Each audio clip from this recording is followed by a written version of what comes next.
ஆதியாகமம் 25ஆம் அதிகாரத்தை 3 பிரிவுகளாக பிரித்தோம். ஆபிரகாமுடைய இல்லற வாழ்க்கையின் இறுதி பகுதி, இஸ்மவேலின் இல்லற வாழ்க்கையில் இறுதி பகுதி, ஈசாக்கின் இல்லற வாழ்க்கையின் துவக்க பகுதி என 3 பகுதிகளை பார்த்து, அதற்கு பிறகு ஆபிரகாமினுடைய வாழ்க்கையை பார்த்தோம். அவர் வாழ்க்கையில் இருந்த 3 பெண்கள், சாராள், ஆகார், கேத்தூரால், இந்த 3 பெண்களை குறித்து பார்த்த பின் ஆபிரகாமுடைய வாழ்க்கை குறிப்பை மிக சுருக்கமாக பட்டியலிட்டு அவருடைய நிகழ்ச்சிகளும் அதற்குரிய வயது, எந்த வயதில் எந்த நிகழ்ச்சி நடந்தது என்பதை பார்த்தோம். ஆபிரகாம் என்ற ஒரு தகப்பன் இஸ்மவேல், ஏசா, ஈசாக்கு, யாக்கோபு, கேத்தூரால், ஆகார், சாராள் என்ற நபர்களோடு மிகவும் தொடர்புள்ளவர். அவர் ஒருவரிலிருந்து வந்த சந்ததிகள் பரவலாக பரவியதை நாம் பட்டியலிட்டு பார்த்தோம். பகுதி 2, இஸ்மவேலுடைய வாழ்க்கை. 12 பிள்ளைகளை பெற்றெடுத்த இஸ்மவேல், அந்த 12 பிள்ளைகளும் பிரபுக்களாக மாறினார்கள். அவர்கள் எந்த பகுதியிலிருந்து எந்த பகுதி வரைக்கும் தங்கள் குடியிருப்பின் எல்லைகளை வகுத்து கொண்டார்கள் என்பதை பார்த்தோம். அன்று அவர்கள் குடியேறிய ஆவிலா துவங்கி எகிப்துக்கு போகிற சூர் வனாந்தரம் வரைக்கும் அந்த 12 பிரபுகளும் குடியேறின இடங்கள் எவைகள், அன்று அவர்கள் குடியேறின இடங்கள், இன்று அவைகள் எந்த பகுதிகளாக அழைக்கப்படுகின்றன, எந்தெந்த தேசங்களாக அழைக்கப்படுகின்றன என்பதை பார்த்தோம். அதற்கு பிறகு பகுதி 3, ஈசாக்கின் இல்லற வாழ்க்கையில் துவக்க பகுதி. ஈசாக்கினுடைய பிறப்பு, அவர் பலியிட்டது, அவர் திருமண நிகழ்ச்சி, அவருக்கு பிள்ளைகள் பிறந்தது, அவர் தேசத்தில் குடியேறியது, அவருக்கு முதிர் வயதிலே நடந்தது, அவருடைய மரணம் என்ற இந்த 7 தலைப்புகளுக்குள் ஈசாக்கின் வாழ்க்கையை சுருக்கி அமைக்கலாம். இதிலே ஈசாக்கின் பிறப்பு, ஆதியாகமம் 21ஆம் அதிகாரம். ஆபிரகாம் ஈசாக்கை பலியிட்டது, ஆதியாகமம் 22ஆம் அதிகாரம். ஈசாக்குக்கு திருமணம் நடந்ததை ஆதியாகமம் 24ஆம் அதிகாரம் சொல்லுகின்றது. ஈசாக்குக்கு பிள்ளைகள் பிறந்ததை ஆதியாகமம் 25ஆம் அதிகாரம் சொல்லுகிறது. இப்பொழுது ஈசாக்கு தேசத்தில் குடியேறியதை, பயணித்ததை ஆதியாகமம் 26ஆம் அதிகாரம் முழுமையும் சொல்லுகிறது.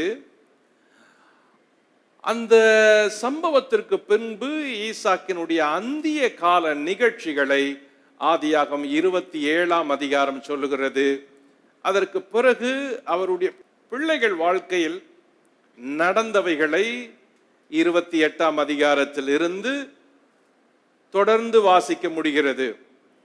ஈசாக்கின் மரண நிகழ்ச்சி என்பது ஆதியாகமம் 35ஆம் அதிகாரத்தில் சொல்லப்பட்டிருக்கிறது. ஆக முற்பிதாவாகிய ஆபிரகாம், அவருடைய மகன் ஈசாக்கு, ஆபிரகாமை முழுமையாக பார்த்தோம். அதற்கு பிறகு அவரது மகனான ஈசா வாழ்க்கையை நாம் பட்டியலிட்டு பார்த்தோம். ஈசாக்கு பிள்ளை இல்லாத நாட்கள், ஈசாக்குக்கு பிள்ளைகள் பிறந்த நாட்கள், ஈசாக்குக்கு பிள்ளைகள் பிறந்த பின் என்ன நடந்தது என்பதை பார்த்தோம். பிள்ளை இல்லாத தம்பதிகள் செய்ய வேண்டியது என்ன என்பதை பார்த்தோம். அதற்கு பிறகு ஈசாக்கு பிள்ளை பேற்றின் நாட்களில் என்ன நடந்தது, எப்படி பிரசவமானது, ஏசாவின் வாழ்க்கையின் ஆரம்பம், அவனது தொழில், அவனது குணம் நலன், இவைகளோடு யாக்கோபினுடைய வாழ்க்கையின் ஆரம்பம், அவனது குணம், அவனது தொழில், இவைகளை குறித்து பார்த்தோம். இதற்கு பிறகு அந்த அதிகாரத்தில் ஏசா ஒருவேளை போஜனத்துக்காக சேஷ்ட புத்திர பாகத்தை எப்படி அசட்டை பண்ணினான் என்பதை அந்த அதிகாரம் சொல்லி முடிக்கிறது. சேஷ்ட புத்திர பாகம் என்பது மூத்த மகனுக்கு கிடைக்கிற 2 பங்கு என்பது ஆகும். மூத்த மகனெல்லாம் முதற் பேரானவைகள் எல்லாம் கர்த்தருக்கு உரியவைகள் என்று ஆண்டவர் ஏற்கனவே சொல்லி இருக்கிறார்.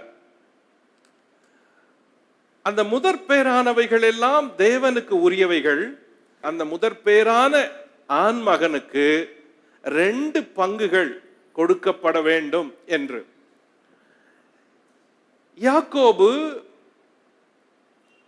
இந்த முதற் பேரானவனுக்குரிய அந்த பங்கை தான் வஞ்சித்து எடுத்துக்கொள்ள வேண்டும் என்ற எண்ணத்தில் தான் உன் சேஷ்ட புத்திர பாகத்தை எனக்கு விற்று போடு என்று சொன்னான். ஆக தன் அண்ணனுக்கு இருக்கிற 2 பங்கு, அதுவும் இல்லாமல் நான் என் தகப்பனுக்கு தலைமகன் என்ற அந்த பட்டம், அந்த மூத்த மகன் என்ற ஸ்தானம் இருக்கிறதே, அந்த ஸ்தானம் முக்கியமான ஸ்தானம், அதை ஏசா அற்பமாக எண்ணினான். சேஷ்ட புத்திரன் அந்த ஆசீர்வாதத்துக்கு உரியவன், பங்கிற்கு உரியவன், தலைமகன் முதற்பேரானவன் என்ற அந்தஸ்துக்கு உரியவன், தேவனது நியமப்படி தெரிந்து கொள்ளப்பட்டவன்.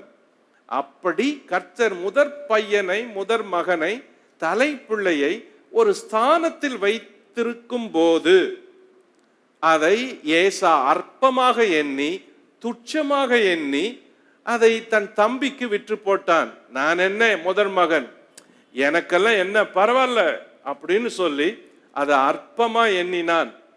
இதை யாக்கோபு வஞ்சித்தான், ஏமாற்றினான் என்று பின்னாட்களிலே ஏசா சொல்லி இருக்கிறான். அவன் என்னை 2 முறை வஞ்சித்தான் என்று ஏசா கோடிட்டு சொன்னது இந்த சேஷ்டபுத்திர பாகத்தை யாக்கோபு வாங்கியதையும் சேர்த்துத்தான் சொன்னான். ஆக சேஷ்டபுத்திர பாகம் என்பது தலைப்பிள்ளைக்குரிய அந்த அந்தஸ்து, அந்த ஸ்தானம். அதே போல தலைப்பிள்ளைக்குரிய 2 பங்குக்கு உரியவன். இதை ஏசா இழந்தான். ஆக அந்த அதிகாரத்தில் 3 காரியங்களை முக்கியமாக பார்த்து முடித்தோம். ஆதியாகமம் 26ஆம் அதிகாரம் முழுவதுமே ஈசாக்கு என்ற ஒரு நபரின் வாழ்க்கையில் நடந்த முழு செய்திகளை பதிவிட்டிருக்கிறது. அதாவது ஆதியாகமம் 26ஆம் அதிகாரம் முழுவதுமே ஈசாக்கை குறித்து சொல்லி இருக்கிறது. இந்த அதிகாரத்திற்கு பெயரிட்டால் ஒரு விசுவாசியின் வாழ்க்கையில் போராடி வெற்றி பெறுதல் என்று தலைப்பிடலாம். ஏனென்றால் இந்த அதிகாரம் முழுவதிலும் பிரச்சனைகளோடு போராடி போராடி போராடி வெற்றி பெறுவது எப்படி என்பதை ஈசாக்கின் வாழ்க்கையிலிருந்து தெரிந்து கொள்ளலாம். இந்த அதிகாரத்தில் வரும் நபர்கள் 4 பேர். 1 ஈசாக்கு, 2 ரெபேக்காள், 3 அபிமெலேக்கு, 4 ஏசா. இவர்களுக்கும் மேலாய் தேவன் இடம் பெற்றிருக்கிறார். இந்த 4 பேரும் முக்கிய நபர்கள்.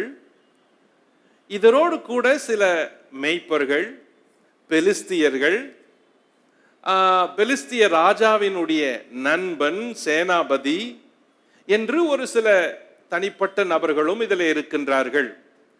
இவ் அதிகாரத்தில் கவனிக்க வேண்டிய முக்கிய இடங்கள் 3. 1 கேரார் ஊர், 2 கேராரின் பள்ளத்தாக்கு, 3 பெயர் சபா. இந்த 3 இடங்களில் நடக்கிற முக்கிய நிகழ்ச்சிகள் தான் இந்த அதிகாரம் முழுவதிலும் இடம்பெற்றுள்ளது. இந்த அதிகாரத்தை ஆதியாகமம் 26ஆம் அதிகாரத்தை 4 பகுதிகளாக பிரிக்கலாம். பகுதி 1, ஈசாக்கு வாழ்க்கையில் கேராரில் நடந்தது. ஆதியாகமம் 26ஆம் அதிகாரம் 1 முதல் 16 வரை.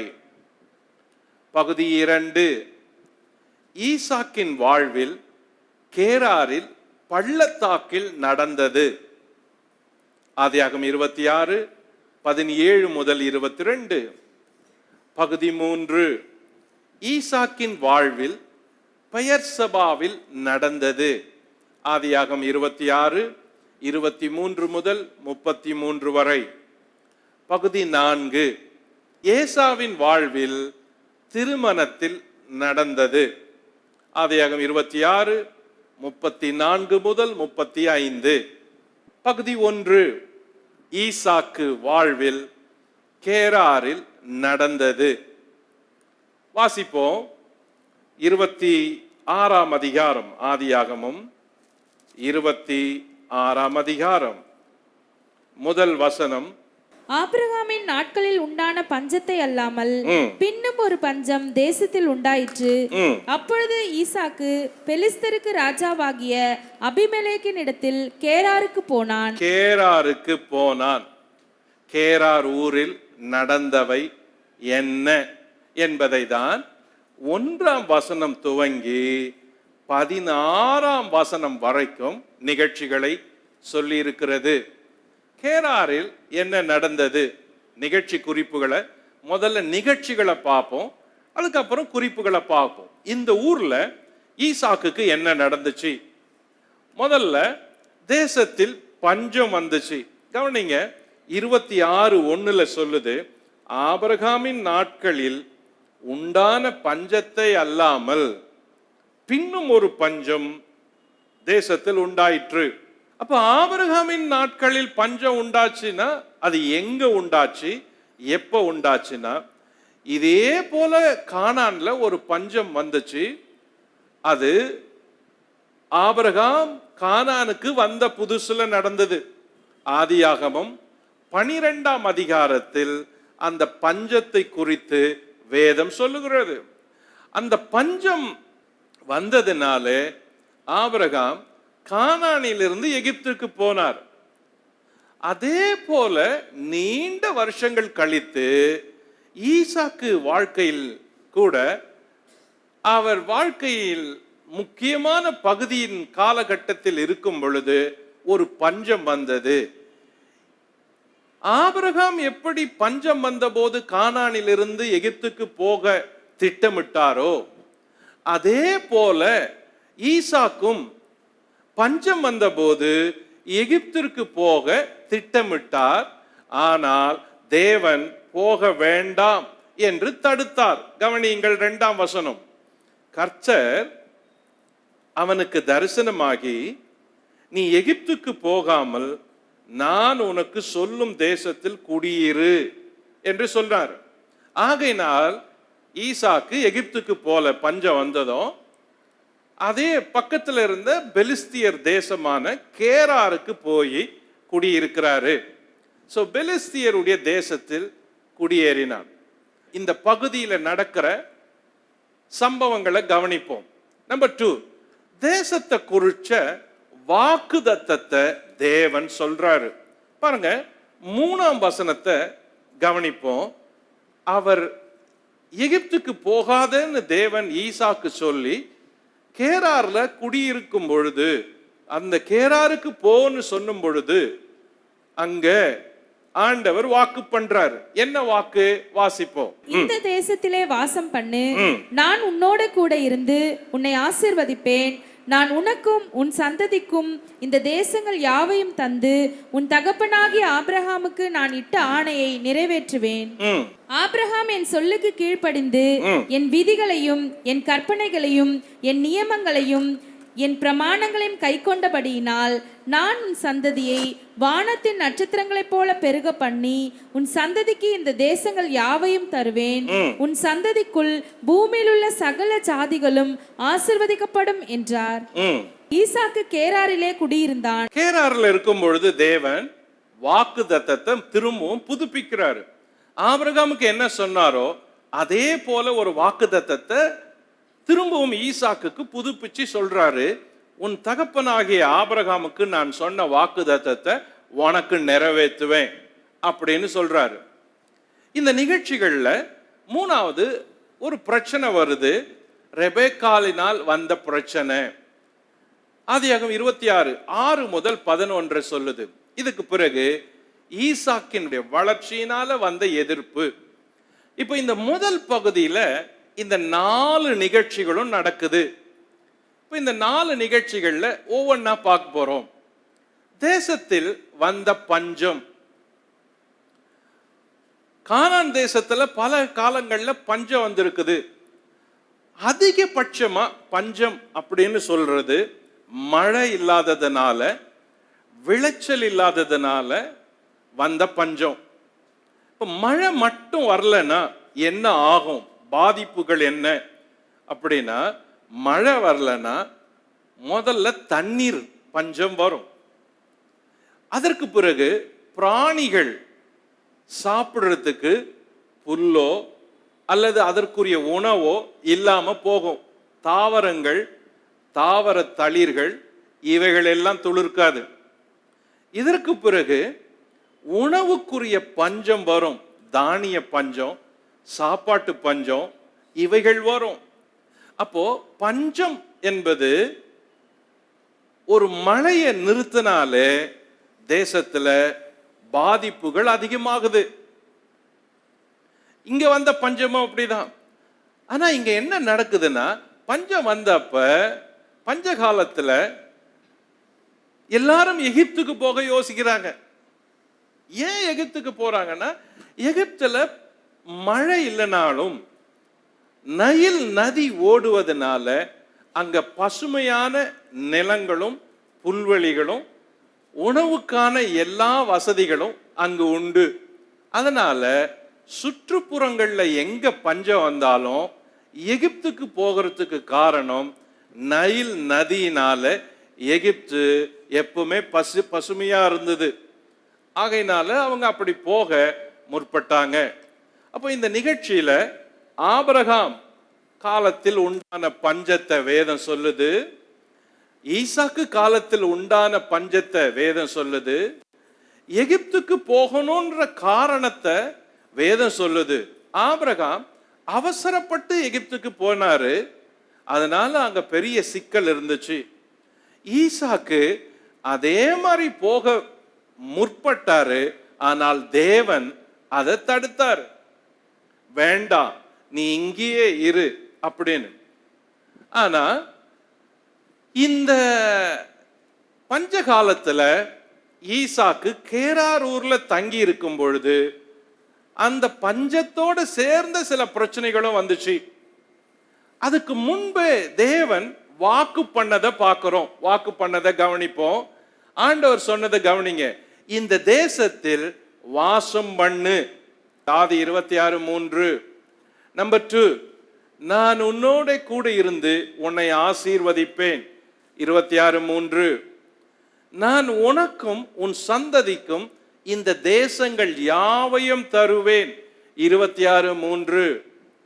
நான் உன் தகப்பனாகிய ஆபிரகாமுக்கு இட்ட ஆணையை நிறைவேற்றுவேன். ஆதியாக 26:3.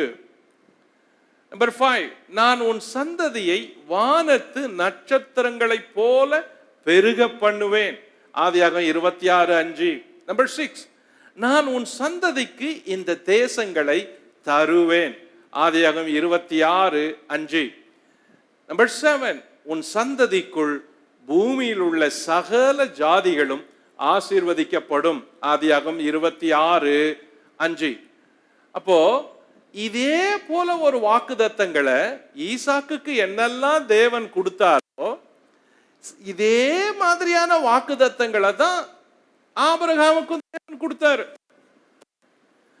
ஆபிரகாமுக்கு இட்ட அந்த கொடுக்கப்பட்ட வாக்குத்தத்தங்களை பார்ப்போம். நான் உன்னை பெரிய ஜாதியாக்கி உன்னை ஆசீர்வதிப்பேன். ஆதியாகமம் 12:2. பூமியில் உள்ள வம்சங்கள் எல்லாம் உனக்குள் ஆசீர்வதிக்கப்படும். ஆதியாகமம் 12:3. உன் சந்ததி வானத்து நட்சத்திரங்களைப் போல் இருக்கும். ஆதியாகமம் 15:5.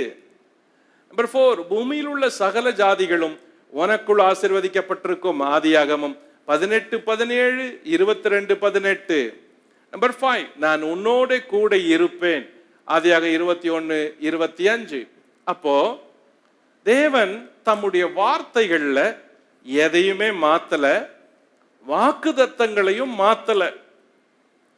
ஆபிரகாமுக்கு பல இடங்கள்ல அந்த வாக்குகளை சொல்லி இருக்கிறார். வாக்குத்தத்தத்தை அழைக்கும் போது சொல்லி இருந்தாரு, அதற்கப்புறம் பஞ்ச காலத்துல சொல்லி இருந்தாரு, பிள்ளை இல்லாத காலத்துல சொல்லி இருந்தாரு, பிள்ளை பிறக்கும் காலத்துல சொல்லி இருந்தாரு, பிள்ளைய பலியிடும் மோரிய மலையில சொல்லி இருந்தாரு, அப்போ பிள்ளையின் திருமண காரியத்துல கூட சொல்லி இருந்தார். ஆக எல்லா நாட்களிலுமே ஆபிரகாமுக்கு தேவன் தாம் வாக்கு பண்ணதை புதுப்பித்து புதுப்பித்து சொல்லி இருந்தார். அதே எல்லா வாக்கு தத்தங்களையும் சேர்த்து ஈசாக்குக்கு ஒட்டு மொத்தமா சொல்றாரு. இப்போ ஆபிரகாமுக்கு எப்படி பகுதி பகுதியா சொன்னாரோ, கொஞ்சம் கொஞ்சமா சொன்னாரோ, அந்த வாக்குத்தத்தங்களை எல்லாம் சேர்த்து ஈசாக்குக்கு முழுமையா ஒரே நேரத்துல தேவன் சொல்றாரு. அப்போ இதுல ஆபிரகாமுடைய சிறப்பு ரொம்ப முக்கியம். இங்க ஆபிரகாம குறிச்சு தேவன் சொல்ற பின் குறிப்பை கவனிங்க. ஈசாக்கின் காலத்துல ஆபிரகாம் இல்லை அப்படின்னு வைத்துக் கொள்ளுங்க. ஏன்னா இது பின்னாட்கள்ல நடக்கிறது. எப்படியும் ஈசாக்குக்கு ஒரு 90-100 வயது இருக்கும் இந்த நிகழ்ச்சிகள் நடக்கும் பொழுது. இப்போ கவனிப்போம், ஆபிரகாம குறிச்சு தேவன் கொடுத்த நற்சான்றுகளை தேவன் சொல்லி இருக்கிறார். வேதம் சொல்லுவதை கவனிப்போம். ஆதியாகமம் 26:4. ஆபிரகாம் என் சொல்லுக்கு கீழ்ப்படிந்து என் விதிகளையும் என் கற்பனைகளையும் என் நியமங்களையும் என் பிரமாணங்களையும் கை கொண்டபடியினால். அவர் ரொம்ப கவனமா சொல்றாரு ஆண்டவர். ஆபிரகாம் உன் தகப்பன் அப்படின்னு இங்க சொல்றாரு. எங்க ஆதியாகமம் 26:3 தேவன் சொல்வதை கவனிங்க. உன் தகப்பனாகிய ஆபிரகாமுக்கு நான் இட்ட ஆணையை நிறைவேற்றுவேன். அப்படிதான் சொல்றாரு, உன் தகப்பனாகிய ஆபிரகாம். ஆனா இதே தேவன் ஆபிரகாம குறிச்சு சொல்றப்ப இதே அதிகாரத்துல 26ஆம் அதிகாரம் 24 கவனிங்க.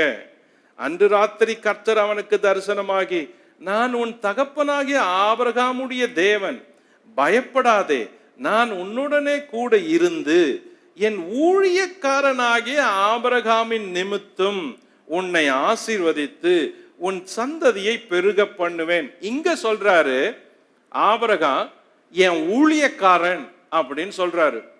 ஒரு பக்கம் அவன் உனக்கு தகப்பன், ஆனால் மறுபக்கம் எனக்கு அவன் ஊழியக்காரன். ஒரு தடவை ஒரு ராஜா கிட்ட ஆண்டவர் ஆபிரகாம குறிச்சு சொல்றப்ப அவன் ஒரு தீர்க்கதரிசி அப்படின்னாரு. அப்போ ஆபிரகாமுக்கு இருந்த பல்வேறு பெயர்களை பார்த்தோம். அவன் தேவனுடைய சிநேகிதன், அவன் ஒரு தீர்க்கதரிசி, அவன் முற்பிதா, அவன் விசுவாசிகளின் தகப்பன், யூதர்களுக்கு தகப்பன், இஸ்மவேலருக்கு தகப்பன், மீதியானருக்கு தகப்பன். இப்படி பல தகப்பன் ஸ்தானம் ஆபிரகாமுக்கு இருந்தது. ஆனால் தேவன் இங்க தனிப்பட்ட முறையில ஆபிரகாம கோட் பண்றப்ப ரொம்ப ஸ்ட்ராங்கா கோட் பண்றாரு. அவன் என் ஊழியக்காரன் அப்படின்னு. அவரை எப்படி தேவன் கவனிச்சிருக்கிறாரு, ஆபிரகாம தேவன் கவனிச்ச விதத்தை அவரே சாட்சி சொல்றாரு. பார்ப்போம். 1, ஆபிரகாம் என் சொல்லுக்கு கீழ்ப்படிந்தான். ரொம்ப முக்கியமான வார்த்தை. 2 இடத்துல தேவன் ஆபிரகாம கோட் பண்றப்ப, ரெஃபர் பண்றப்ப இந்த வார்த்தையை பயன்படுத்துறாரு. இத படிக்கிறப்ப ரொம்ப ஆச்சரியமா இருக்குது. ஆபிரகாம் சொல்லுக்கு, தேவனுடைய சொல்லுக்கு கீழ்ப்படிஞ்சான் அப்படின்னு. இதே வார்த்தையை ஆதியாக 26:4 வாசிக்கலாம். இதே வார்த்தையை ஆதியாக 22:18 வாசிக்கலாம். நீ என் சொல்லுக்கு கீழ்ப்படிந்து உன் ஏக சுதன் என்று பாராமல் உன் மகனையே பலியிட்டபடியினாலே, அப்படி மோரியா மலையில ஈசாக்க பலியிட சென்ற போது தேவன் அதை குறித்து சொல்லுவாரு, நீ என் சொல்லுக்கு கீழ்ப்படிந்து. ஆக ஆபிரகாம குறிச்சி சிறப்புகள், தேவன் சொன்ன சாட்சிகள். நம்பர் 2, ஆபிரகாம் என் விதிகளை கை கொண்டான். முதல்ல he obeyed to my voice. 2, he kept my charges, requirements. அவன் என் விதிகளை கை கொண்டான். 26:4. நம்பர் 3, ஆபிரகாம் என் கற்பனைகளை கை கொண்டான். ஆதியாகமம் 26:4. He kept my commandments. விதவிதமா ஆண்டவர் சொன்னதை விதவிதமா கை கொண்டாரு. நம்பர் 4, ஆபிரகாம் என் நியமங்களை, ஆணைகளை கை கொண்டான். அப்போ தேவன் எப்படியெல்லாம் சொன்னாரோ அப்படியெல்லாம் ஆபிரகாம் கை கொண்டிருக்கிறாரு. நம்பர் 5, ஆபிரகாம் என் பிரமாணங்களை கை கொண்டான். ஆதியாகமம் 26:4. தேவன் ஆபிரகாம குறிச்சி பேசுறப்ப இந்த ஆதியாகமம் 26ஆம் அதிகாரத்துல அவர் மனம் திறந்து சாட்சியிடுறாரு 26:4. சோ கேராருக்கு போகும் பொழுது ஈசாக்கு, அந்த ஊர் பெலிஸ்தியருடைய ஊர், பெலிஸ்திய ராஜாக்களால் ஆளப்படுது. அந்த ராஜாவினுடைய பேர் அபிமலேக்கு. அபிமலேக்கு என்பது ஒரு பட்டப்பெயர். எப்படி பாரோன் என்பது எகிப்திய ராஜாக்களுக்கு பட்டப்பெயரோ அதே போல பெலிஸ்திய ராஜாக்களுக்கு பட்டப்பெயர் அபிமலேக்கு. ஆக இப்பொழுது ஈசாக்கு கேரார் ஊரிலே குடியிருக்கிறார். வெளி குறிப்பு சொல்லுகிறது, ஈசாக்கு ஏறக்குறைய 1 வருஷமும் 3 மாதங்களும் கேரார் ஊரிலே குடியிருந்தான் என்று. ஆக இந்த நிகழ்ச்சிகளை இந்த பின்னணியிலே யோசிக்க வேண்டும். இப்பொழுது இந்த முதல் பகுதியிலே நடக்கிற நிகழ்ச்சியிலே 3வது நிகழ்ச்சி என்னவென்றால், ரெபெக்காளின் நிமித்தம் வந்த பிரச்சனை. முதல்ல கேரார் ஊர்ல என்ன நிகழ்ச்சிகள் நடக்குது? தேசத்துல பஞ்சம் வருது, அதுதான் முதல்ல. நம்பர் 2, தேவன் வாக்கு பண்றாரு. நம்பர் 3, ரெபெக்காள் நிமித்தம் பிரச்சனை வருது. என்ன பிரச்சனை? வாசிப்போம். 26 ஆதியாகமம் 26ஆம் அதிகாரம் 6 ஈசாக்கு கேராரிலே குடியிருந்தான். அவ்விடத்து மனிதர்கள் அவன் மனைவியை குறித்து விசாரித்த போது, இவள் என் சகோதரி என்றான். ரெபெக்காள் பார்வைக்கு அழகுள்ளவனானபடியால் அவ்விடத்து மனிதர்கள் அவள் நிமித்தம் தன்னை கொல்லுவார்கள் என்று எண்ணி அவளை தன் மனைவி என்று சொல்ல பயந்தான். அவன் அங்கே நெடுநாள் தங்கி இருக்கையில் பெலிஸ்தருக்கு ராஜாவாகிய அபிமலேக்கு ஜன்னல் வழியாய் பார்க்கும்போது ஈசாக்கு தன் மனைவியாகிய ரெபெக்காளோட விளையாடி கொண்டிருக்கிறதை கண்டான். அபிமலேக்கு ஈசாக்கை அழைத்து, அவள் உன் மனைவியா இருக்கிறாளே, பின்ன ஏன் அவளை உன் சகோதரி என்று சொன்னாய் என்றான். அதற்கு ஈசாக்கு, அவள் நிமித்தம் நான் சாகாதபடிக்கு இப்படி சொன்னேன் என்றான். அதற்கு அபிமலேக்கு, எங்களிடத்தில் ஏன் இப்படி செய்தாய்? ஜனங்களுக்குள் யாராகிலும் உன் மனைவியோடு சயனிக்கவும் எங்கள் மேல் பழி சுமரவும் நீ இடம் உண்டாக்கினாயே என்றான். பின்பு அபிமெலேக்கு, இந்த புருஷனையாகிலும் இவன் மனைவியாகிலும் தொடுகிறவன் நிச்சயமாய் கொலை செய்யப்படுவான் என்று எல்லா ஜனங்களும் அறிய சொன்னான். இங்க ஒரு நிகழ்ச்சி நடக்குது. இது ஏற்கனவே நடந்த நிகழ்ச்சி போல இருக்குது. கேராருல ஈசாக்கு குடியிருக்கிறாரு, அவருடைய மனைவி இருக்கிறாங்க. அப்போ இந்த நாட்கள்ல இங்க நடக்கிற ஒரு சின்ன நிகழ்ச்சி வெளிப்படையா இந்த அதிகாரம் சொல்லுது. அந்த ஊர்ல இருக்கிற ஜனங்கள்லாம் வித்தியாசமான ஜனங்க. இப்போ இந்த பகுதியை வாசிக்கிறவங்க என்ன நினைப்போம்னா, இங்கேயும் ஈசாக்கு பொய் சொன்னாரு அப்படின்னு நினைப்போம். சரி, இதே மாதிரி ஒரு பொய்ய ஈசாக்குடைய அப்பா ஆபிரகாமும் சொன்னாரு அப்படின்னு நினைப்போம். ஓகே, அப்படி நினைக்கிறது சகஜம், அதுல தப்பு இல்லை. மேலோட்டமா வாஸ்தா அப்படி நினைக்கிறது சகஜம்.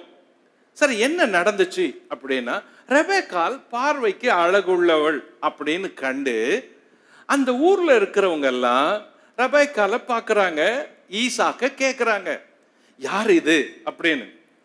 கவனிங்க, இருக்கிறது பெலிஸ்தியர் தேசம், கேராரூர். அந்த ஊர் கொஞ்சம் வித்தியாசமான ஊர். கலாச்சாரம் சரியில்லை, மக்களுடைய நடத்தைகள் சரியில்லை, சட்ட திட்டங்கள் கூட அவ்வளோ கட்டுப்பாட்டுக்குள்ள இல்லை, சட்டம் ஒழுங்கு சரியில்லை அப்படின்ற ஒரு ஊருன்னு நினைச்சுப்போம். ஏன்னா அந்த ஊர் ராஜா சொல்ற செய்தியிலிருந்து அந்த ஊரினுடைய சட்டம் ஒழுங்கு, சமுதாய ஒழுங்கு இவைகள்லாம் சரியில்லாம இருக்கிறது அப்படின்னு புரிஞ்சுக்க முடியுது. சரி, ரெபேக்காள் அழகுள்ளவள் அப்படின்னு அந்த ஊர்ல இருக்கிறவங்க எல்லாம் பார்த்து ஈசாக்க கேட்கறாங்க, யார் அது, யார் அது? அப்ப ஈசாக்கு சொல்றான், இல்ல இல்ல அது என்னுடைய சிஸ்டர் அப்படின்னு சொல்றான். ஏன் சொன்னான்னா, அவள் நிமித்தம் தன்னை கொன்னுடுவாங்க அப்படின்னு பயந்து சொல்றான். இப்போ இந்த நிகழ்ச்சியை உள்ளூர புரிந்து கொள்ளாதவங்க இத பொய் சொல்றான் அப்படின்னு சொல்லிட்டு போய் நேரப்போம். இப்ப நான் கேள்வி கேட்கிறேன், தன் கட்டின மனைவிய சகோதரி அப்படின்னு சொன்னது தப்பு அப்படின்னு இங்க சொல்றோம். சிபிஎம்ல சொல்றாங்க திருமணமான மனைவி சிஸ்டர் அப்படின்னு, ஆனா அங்க தப்புன்னு சொல்லல. மனைவிய சகோதரி மாதிரி பாவிக்கிறாங்க, பலர் அப்படி சொல்றாங்க, ஆனா அது தப்புன்னு சொல்லல. ஈசாக்கு சொன்னது பொய்ன்னு சொல்றோம். இது எப்படி ஏத்துக்க முடியும்? சரி, ஈசாக்கு ஏன் சொன்னா? பயந்து சொன்னான். எதுக்கு? தன் மனைவி அழகா இருக்கிறாங்க, அழகா இருக்கிற மனைவி வச்சிருக்கிற புருஷன் தான் பயப்படுவான், இல்லாட்டி பயப்பட மாட்டான். அவனுக்கு என்ன பயம்? மனைவி குறிச்சு இல்ல, தன்னை கொண்டு போட்டுருவாங்க அப்படின்னு. கவனிங்க, சமுதாயத்துல திருமணமான பெண்களுக்கு என்று தனி அடையாளங்கள் ஒவ்வொரு இடங்களிலும் இருக்குது. திருமணம் ஆகாத பெண்களுக்கு அடையாளங்களை விட திருமணமான பெண்களுக்கு அடையாளம் அதிகமா இருக்குது. ஏன்? அது ஒரு பாதுகாப்பு. ஏன் தாலி போடுறோம்? அது ஒரு அடையாளம். ஏன் பொட்டு வைக்கிறோம்? பகிடெடுத்து ஏன் அங்க ஒரு பொட்டை நீளமா வைக்கிறாங்க? அது பார்க்கிறப்ப ஒரு அடையாளம். ஏன் மெட்டி போடுறாங்க திருமணமானவங்க? அது ஒரு அடையாளம். அப்போ அது திருமணமான ஒரு பெண்ணுக்கு பாதுகாப்பு கொடுக்கிற அடையாளம். அந்த அடையாளங்கள் இல்லைன்னா என்ன சொல்லுவோம்? மேரேஜ் ஆகல அப்படின்னு சொல்லுவோம். கவனிங்க, திருமணமான பெண்ணுக்கு அடையாளங்கள் என்ன சொல்லுது? அவ திருமணமானவ அப்படின்ற அடையாளங்கள் அவளை பாதுகாக்குது. இந்த காலத்துல திருமணம் ஆகாத பெண்களுக்கு அடையாளம் இல்லைன்னு வைங்க. ஓகே, மேரேஜ் ஆகல போலுகுது, நம்ம பையனுக்கு பார்க்கலாமா, நம்ம பிரதருக்கு பார்க்கலாமா, நம்ம சொந்தக்காரருக்கு பார்க்கலாமா அப்படின்னு தானே தோணுது. ஒரு அடையாளம் இல்லைன்னா. இது இந்த காலம். அந்த காலம் சற்று தலைகீழா இருந்த காலம். எப்படி? திருமணம் ஆன பிறகு தன் கணவனை சாகடிச்சிட்டு கூட தன் மனைவி எடுத்துக்கொள்ளக்கூடிய சமுதாயம் மக்கள் இருந்தாங்க. திருமணம் ஆயிட்ட பிறகு தன் புருஷனுக்கு பாதுகாப்பு இல்லாத ஒரு சமுதாயம் அன்னைக்கு இருந்துச்சு. கவனிங்க, இது கானான்ல பெலிஸ்தியர் தேசத்துல இருந்துச்சு. அப்ப எந்த ஒரு புருஷனும் இதுக்கு கட்டாயம் பயப்படுவான். மூணாவது ஒண்ணு, இந்த இடத்துல உங்களை வச்சு பாருங்க. ஒரு ஊருக்கு நீங்க போய் அங்க கணவன் மனைவியா போய் அந்த ஊர்ல உங்க மனைவி நிமித்தம் உங்களை கொன்று போட்டுருவாங்க அப்படின்னா நீங்க என்னெல்லாம் செட்டப் பண்ணுவீங்க? உங்க உயிரை காத்துக்க ஒரு ஆண் என்னெல்லாம் சொல்லுவாரு? ஏன்னா அவர் உயிர் முக்கியம். அப்போ இந்த பெலிஸ்தியர் தேசம் நடத்தையில சீர்கட்டு இருந்த தேசம். இந்த பெலிஸ்திய தேசம் சட்டம் ஒழுங்குகள் சரியில்லாத தேசம். இந்த பெலிஸ்திய தேசம் திருமணமான பெண்களுக்கு கூட எல்லை மீறி நடக்கக்கூடிய ஆண்கள் இருந்தாங்க என்ற சொல்ற தேசம். கவனிங்க, ராஜா சொல்றான். ராஜா என்ன சொல்றான்? 10ஆம் வசனம், அதற்கு அபிமெலேக்கு, எங்களிடத்தில் ஏன் இப்படி செய்தாய்? ஜனங்களுக்குள், லிசன், ஜனங்களுக்குள் யாராகிலும் உன் மனைவியோட சயனிக்கவும் எங்கள் மேல் பழி சுமரவும் நீ இடம் உண்டாக்கினாயே. அப்படின்னா என்ன அர்த்தம்? ஜனங்கள் யாருன்னா வந்து ஏதாவது பண்ணிட்டு போயிருந்தா சரி. என்ன பண்ணாரு ஈசாக்கு? என்ன பண்ணாரு அப்படின்னா, வெளியே சிஸ்டர்னு சொன்னாரு, ஆனா வீட்டுக்குள்ள ஒய்ஃபு கிட்ட விளையாடி இருந்தாரு. இது வேற விளையாட்டு. ஆனா இத ராஜா பார்த்தாரு. எப்படி பார்த்தாரு? அதான் கேள்வி. ஜன்னலை திறந்து பார்க்கிற அளவுக்கு இவங்க அவ்வளவு முட்டாளா இருந்திருப்பாங்களோ? ஜன்னலை திறந்து பார்க்கறாங்க. அப்போ ராஜா கண்டுபிடிச்சிட்டான், நோ நோ நோ நோ, இவங்க பிரதர் சிஸ்டர் கிடையாது, இவங்க ஹஸ்பண்ட் ஒய்ஃப் அப்படின்னு. கவனிங்க, இது ஃபேமிலி கான்ஃபரன்ஸுக்கு பேசுற டாபிக் ரொம்ப யூஸ் ஆகும். பைபிள் ஸ்டடி பேசுறதுனால நீங்க என்னவோ வெளிநாட்டுல இருந்து அப்படியே பேராஷூட்ல குச்ச மாதிரியும், நான் என்னமோ வெளியே ஏதோ நடக்காததை பேசுற மாதிரியும் என்னை முறைச்சு பாக்குறீங்க. ஸோ திருமணமான தம்பதிகள் தங்கள் நடு வயது வாழ்க்கையில தங்கள் கணவன் மனைவின் உறவுகளை மறந்து போறாங்க. இதுதான் வாழ்க்கையினுடைய சலிப்புக்கு காரணம். ஈசாக்கு ரெபேக்கால் ஒரு நல்ல தம்பதி, வாழ்க்கையில வாழுகிறவர்களுக்கு செய்தி சொல்றவங்க இவங்க. பிள்ளை இல்ல, என்ன செஞ்சாங்க? பிள்ளை பிறக்கிறதுக்கு முன்னாடி என்ன செஞ்சாங்க? பிள்ளை வயிற்றுல ஒன்றோடு ஒன்று மோதி இருந்தப்ப என்ன செஞ்சாங்க? பிள்ளை பிரசவிக்கும் போது என்ன செஞ்சாங்க? எல்லாமே அவங்கள அப்சர்வ் பண்ண வேண்டியது இருக்குது. இப்போ பிள்ளைகள்லாம் பிறந்து பிள்ளைகள் எல்லாம் வளர்ந்த பிறகு ஈசாக்கும் ரெபேக்காலும் வீட்டில் விளையாடினாங்க அப்படின்னு சொல்லுது.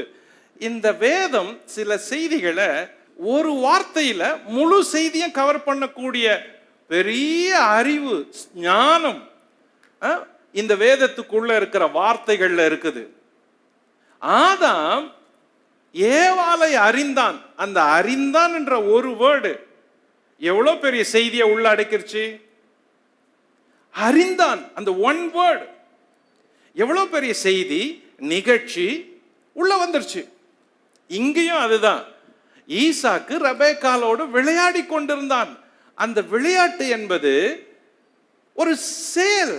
அத வேதம் ரொம்ப அழகா சொல்லிருச்சு. இப்ப ராஜா அதை பார்த்துட்டாரு.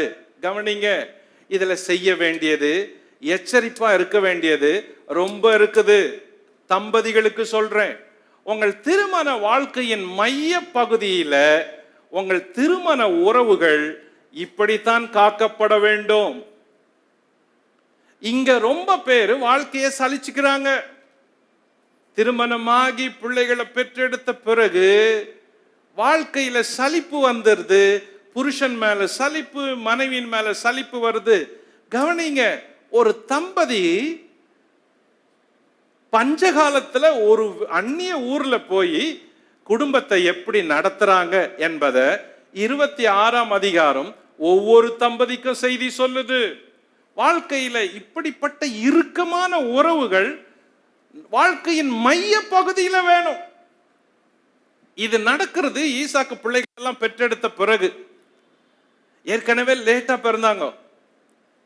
சரி, இப்போ ராஜா ஜன்னலை திறந்து பார்த்துட்டான். கவனிங்க, சைக்காலஜி படி இப்படி ஒரு நிகழ்ச்சியை யார் பார்த்தாலும் வாழ்க்கை முழுசும் அதை மறக்கவே முடியாது. நான் பேசுறது புரியும்னு நினைக்கிறேன். வீட்டுக்குள்ள இப்படி ஒரு நிகழ்ச்சியை சிறு பிள்ளைகள் பார்த்தாலும் சரி, பெரியவங்க பார்த்தாலும் சரி, இது அப்படியே மனசுல பதிஞ்சிரும். அதுக்கு தான் ரொம்ப கேர்ஃபுல்லா இருக்கணும்னு சொல்றது. இந்த காரியங்கள் பிறரை பாதிக்காத அளவுக்கு உள்ள நடக்க வேண்டிய செய்தி. இது சிறு பிள்ளைகளோ வாலிப பிள்ளைங்களோ பார்த்தாங்கன்னா வாழ்க்கையில கடைசி வரைக்கும் இதை மறக்கவே முடியாது. பல சிறு பிள்ளைகள் பாதிக்கப்படுறது இந்த மாதிரி காட்சிகளை பார்த்ததுனாலதான். பல வாலிபர் கூட பாதிக்கப்படுறது இந்த மாதிரி காட்சிகளை பார்த்ததுனால, ஜஸ்ட் பார்த்தாலே பாதிப்பு உண்டாயிடுது. அப்ப இதுல எவ்வளவு கவனமா இருக்கணும்? ரொம்ப கவனமா இருக்க வேண்டியது இருக்குது. அதே நேரத்துல விளையாட்டையும் மறக்க கூடாது, விளையாட்டை கவனமாவும் பார்க்க வேண்டியது இருக்குது. சரி, ராஜா என்ன பண்ணா? எப்படி இவன் ஜன்னலை திறந்து பார்த்தான்னா, விஷயம் ஒண்ணும் இல்ல, ஈசாக்குடைய வீடு ராஜா வீட்டுக்கு எதிர் வீடு. இந்த நிகழ்ச்சியை சொல்றப்ப அபிமலேக்கு சுற்றி இருந்த ஆட்கள் போய், சார் இது மாதிரி ராஜாவே ராஜாவே ஒரு ஆள் தம்பதிகளை பார்த்தோம், அவனுடைய மனைவி ரொம்ப அழகு ரொம்ப அழகு அப்படின்னு சொல்லிக்கிட்டே இருந்தான். ராஜா இத காதல வாங்கலையாம். முதல்ல காதல வாங்காத மாதிரி இருந்தான், ஆனா அவனுக்கு சொன்னதெல்லாம் கவனிச்சானாம். அதுக்கப்புறம் அவங்க போயிட்டாங்களாம். போயிட்ட பிறகு எந்த பதிலும் சொல்லாத ராஜா, இவங்க யாரு என்ன பண்றாங்க அப்படின்னு ராஜா இதை கவனிச்சுட்டே இருந்தான். அபிமலேக்கு ராஜா வீடும் ஈசாக்கின் வீடும் எதிர் எதிர் வீடுகளா இருந்துச்சாம். அதனால அபிமலேக்கு ராஜா இதை கவனிச்சுட்டே இருந்து ஒரு நாள் ஜன்னலை திறந்து பார்த்தான். ஜன்னல்ல பார்த்தான். அதனாலதான் இந்த காரியத்தை ராஜா கண்டுபிடிச்சு இடத்துல கேட்டான், ஏன் இப்படி செஞ்ச, ஏன் இப்படி சொன்னா, என்ன கொன்னு போட்டுருவாங்க அப்படின்னு சொன்னான். அப்போ ராஜா சொன்னா, நீ இப்படி சொல்ற இல்ல, வேற யாருன்னா வந்து இதை செஞ்சிருந்தா என்ன ஆயிருக்கும் என்ன ஆயிருக்கும்னு ராஜா சொல்லி கடைசியா ராஜா ஆர்டர் போடுறான், இந்த புருஷனை ஆகிலும் இந்த ஸ்திரீ ஆகிலும் தொடுகிறவன் கொலை செய்யப்படுவான், மரணத்துக்கு பாத்திரன்னு ராஜா ஆர்டர் போடுறான். அப்போ இந்த ஒரு பிரச்சனைய இந்த அதிகாரத்துல வாசிக்கிறவங்க என்ன நினைப்போம்னா, ஈசாக்கு பொய் சொல்லிட்டாரு, அவங்க அப்பாவும் இதே மாதிரி பொய் சொல்லிட்டாருன்னு நினைப்போம். ஆனா காரியங்களுக்கு உள்ள வரணும், நிகழ்ச்சிக்கு உள்ள வந்து யோசிக்கணும். அப்பதான் உண்மை புரியும், நிஜம் புரியும், நிஜம் புரியும். சரி, ஈசாக்கு வெளியே சொன்னது என் சகோதரி என்றான். ஈசாக்கு உள்ளே செய்தது மனைவியோட விளையாடினான். 3, அபிமலேக்கு ஈசாக்குக்கு செய்தது. இனிமே இவங்க பாதுகாப்பா இருக்கணும் அப்படின்னு சட்டம் போட்டான். இந்த அதிகாரத்துல பாருங்க, ஆல்மோஸ்ட் பல நிகழ்ச்சிகள் ஆபிரகாமுக்கு நடந்தது மாதிரி பல நிகழ்ச்சிகள் இந்த சாப்டருக்குள்ள நடக்குது. அதுதான் ரொம்ப கவனிக்கணும். ரொம்ப ஈஸியா நம்ம சொல்லிட்டோம் இல்ல, அவங்க அப்பா மாதிரி ஈசாக்கு பொய் சொன்னார். நான் கேட்ட பிரீச்சர்ஸ் எல்லாமே ஈசாக்கு பொய் சொன்னாரு பொய் சொன்னாரு அப்படிதான் சொல்றாங்க பாயிண்ட். என்னால அவ்வளோ அதை முழுமையா ஏத்துக்க முடியல. அதை மாத்தி சொல்லியிருக்கலாம், அதை பொய் அப்படின்னு நான் எடுக்க முடியல. ஆனால் சொல்லப்பட்ட நிகழ்ச்சிகளை அந்த இடத்துல போய் அந்த நிகழ்ச்சியோட நின்னு பார்க்கணும். அப்பதான் அதை உள்வாங்கி புரிஞ்சு கொள்ள முடியும். ஓகே, ஒருவேளை இது எப்படி பிரதர் அப்படித்தானே போட்டிருக்குதுன்னு. சரி, ஈசாக்கு இடத்துல உங்களை வச்சு யோசிங்க, ரெபேக்கால் இடத்துல உங்க மனைவியை வச்சு யோசிங்க. நீங்க என்ன சொல்லியிருப்பீங்க? நான் என்ன சொல்லியிருப்பேன்? இல்ல இல்ல, நான் என் மனைவிக்காக ரத்த சாட்சியா கூட மறிப்பேன் அப்படின்னு சொல்லிட்டு போவோமோ? இல்லையே. யாருன்னா தள்ளணும்னா முதல்ல மனைவி தள்ளி உள்ளான்னு யோசிக்கிறோம். ஓகே, இந்த நிகழ்ச்சியில இந்த சாப்டர்ல ஈசாக்கு வாழ்க்கையில நடந்ததை சொல்லுது. அவங்க அப்பாக்கு வாழ்க்கையில எப்படி நடந்துச்சோ அதே மாதிரி. லிசன், ஈசாக்குக்கு கேராரூர்ல எப்படி அபிமலேக்கு ராஜா ரெபேக்கால விசாரிச்சானோ அதே போல ஆபிரகாமுக்கும் இதே கேராரூர்ல இதே போல அபிமலேக்கு ராஜா விசாரிச்சான். வாங்க ஆதியாகமம் 20ஆம் அதிகாரம். இப்ப கவனிங்க, ஒரே ஊர்ல நடக்கிற ஒரே மாதிரி சம்பவத்தை கவனிங்க. ஒரே ஊர்ல நடக்கிற ஆபிரகாம் அவ்விடம் விட்டு தென் தேசத்துக்கு பிரயாணம் பண்ணி காதேசுக்கும் சூருக்கும் நடுவாக குடியேறி கேராரியில தங்கினான். த சேம் பிளேஸ், சேம் ஊரு. இப்போ அங்கே ஆபிரகாம் தன் மனைவியாகிய சாராளை தன் சகோதரி என்று சொன்னதினாலே கேராரின் ராஜாவாகிய அபிமலேக்கு ஆள் அனுப்பி சாராளை அழைப்பித்தான். இந்த சாப்டர் முழுசும் ஆபிரகாம், சாராள் இவங்க 2 பேருக்கும் கேரார் ஊர்ல என்ன நடந்துச்சு? Same problem. அந்த ஊர்ல என்ன பிரச்சனை 100 வருஷத்துக்கு முன்னாடி நடந்துச்சோ அதே பிரச்சனைய 100 வருஷத்துக்கு பின்னாடி ஈசாக்கு ஃபேஸ் பண்றாரு. அப்போ இது அந்த ஊர் பிரச்சனை. அந்த ஊர் பிரச்சனை. வெளியூர் ஆளுங்கன்னு ஒருத்தர் வந்து அந்த வெளியூர் ஆறுங்கள்ல இப்படி பழகி இருந்தா, அப்படி கலாச்சாரம் இருந்திருந்தா, சட்டம் ஒழுங்கு சீர்கட்டு இருந்தா, ஒழுங்கினங்கள் மலிந்து போய் அந்த ஊர்ல இருந்தா, தங்களை பாதுகாத்து கொள்ற பொறுப்பு அந்தந்த நபரை சாரும். எப்படியாவது சொல்லி தங்களை பாதுகாக்க வேண்டியது இருக்குது இல்லையா? இங்கதான் நடந்தத இதே கேரார் ஊர்ல ஆபிரகாமுக்கும் சாராளுக்கும் என்ன நடந்துச்சோ அதே மாதிரி ஈசாக்குக்கு கேரார் ஊர்ல அதே மாதிரி நடந்துச்சு. அது மட்டும் இல்ல, இந்த சாப்டர்ல ஆதியாகமம் 26ல ஆபிரகாமுக்கு நடந்தவைகள் ஈசாக்குக்கு நடந்தவைகளும் ஒரே மாதிரி இருக்குது. கவனிப்போம், ஒற்றுமைகளை பார்ப்போம். நம்பர் 1, தேசத்தில் பஞ்சம். ஆபிரகாமுக்கும் அதே மாதிரி ஒரு பஞ்சம் வந்துச்சு. ஆதியாகமம் 12:10.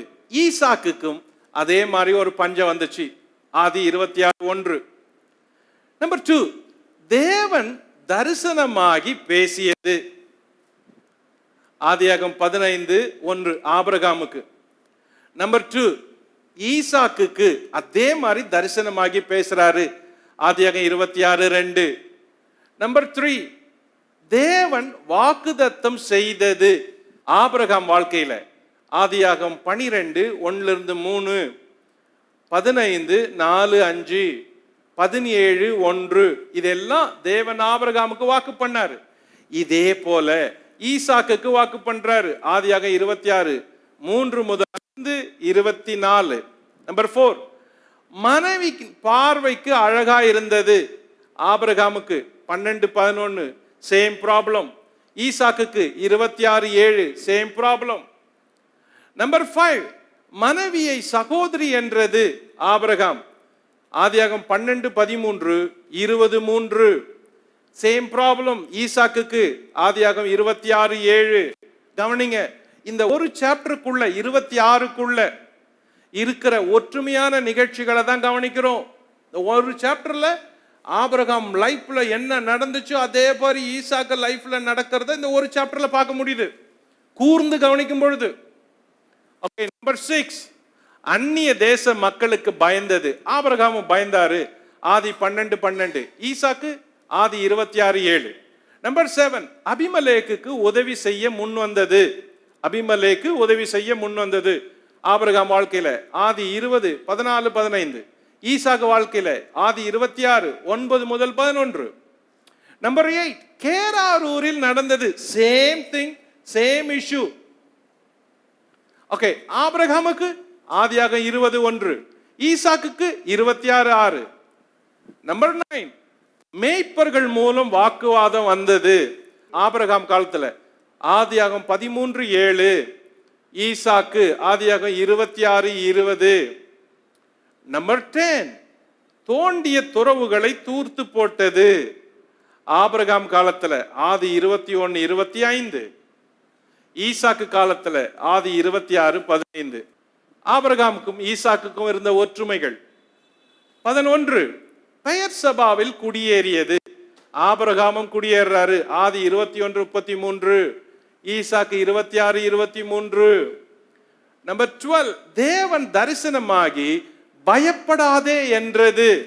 ஆதி 15:1 ஆபிரகாமுக்கு.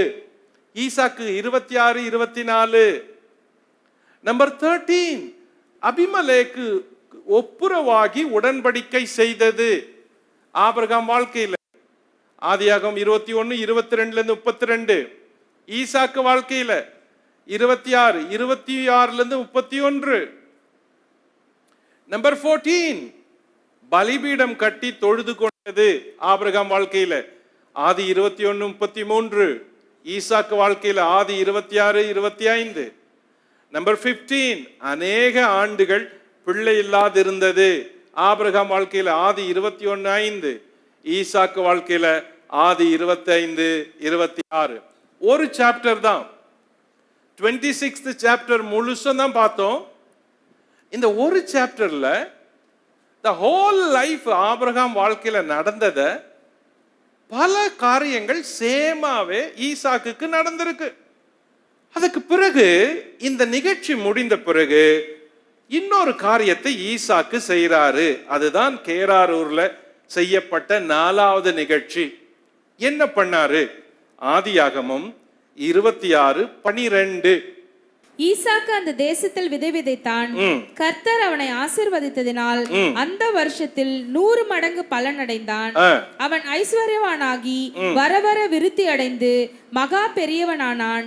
அவனுக்கு ஆட்டு மந்தையும் மாட்டு மந்தையும் அநேக பணிவிடைக்காரரும் இருந்தபடியினாலே பெலிஸ்தர் அவன் பேரில் பொறாமை கொண்டு அவன் தகப்பனாகிய ஆபிரகாமின் நாட்களில் அவனுடைய வேலைக்காரர் வெட்டின துருவுகளை எல்லாம் தூர்த்து மண்ணினால் நிரப்பி போட்டார்கள். அபிமெலேக்கு ஈசாக்கை நோக்கி, நீ எங்களை விட்டு போய்விடு, எங்களை பார்க்கிலும் மிகவும் பலத்தவனானாய் என்றான். அப்பொழுது ஈசாக்கு அவ்விடம் விட்டு புறப்பட்டு கேராரின் பள்ளத்தாக்கிலே கூடாரம் போட்டு. அப்போ இதுவரைக்கும் நடந்தது அந்த கேரார் ஊர்ல நடந்தவைகள். இதான் முதல் பகுதியினுடைய நிறைவு நிகழ்ச்சி. அந்த ஊர்ல அவர் 1 வருஷத்துக்கு மேல தங்கி இருக்கிறப்ப இத்தனை சம்பவங்களும் நடக்குது. இப்போ ஈசாக்கு அவர் பெற்ற ஆசீர்வாதம் என்ன? ஈசாக்குக்கு வந்த ஆசீர்வாதம், இந்த ஆசீர்வாதத்தினால அவர் சந்தித்த எதிர்ப்புகள் என்ன? நம்பர் 1, ஈசாக்கு செய்த தொழில். அந்த வசனம் சொல்லுது, ஈசாக்கு விதை விதைத்தான், அந்த தேசத்துல விதை விதைச்சான் அப்படின்னு சொல்லுது. 26:12. வாழ்க்கையில நம்ம கையில என்ன இருக்குதோ அதை செய்யறதுக்கு நம்ம விசுவாசமா போகணும் என்பதை ஈசாக்கு சொல்றாரு. இல்லாத ஒன்ன கற்பனை பண்ணக்கூடாது, இருக்கிற ஒன்ன செய்ய பார்க்கணும். இப்ப இருக்கிற தேசத்துல பஞ்சம் இருந்துச்சு, ஆனால் தேவன் வாக்கு பண்ணாரு, தேவன் கூட இருக்கிறாரு. இப்போ ஈசாக்கு அந்த தேசத்தில் விதை விதைக்கிறான். கையில என்ன இருக்குது? உங்க கையில என்ன இருக்குது? அதுதான் ஆண்டவர் பார்க்கிறாரு. கவனிங்க, பல நேரங்கள்ல அற்புதங்களை நம்ம திடீர்னு ஒண்ணும் இல்லாத நடக்கணும் அப்படின்னு எதிர்பார்க்கிறோம்.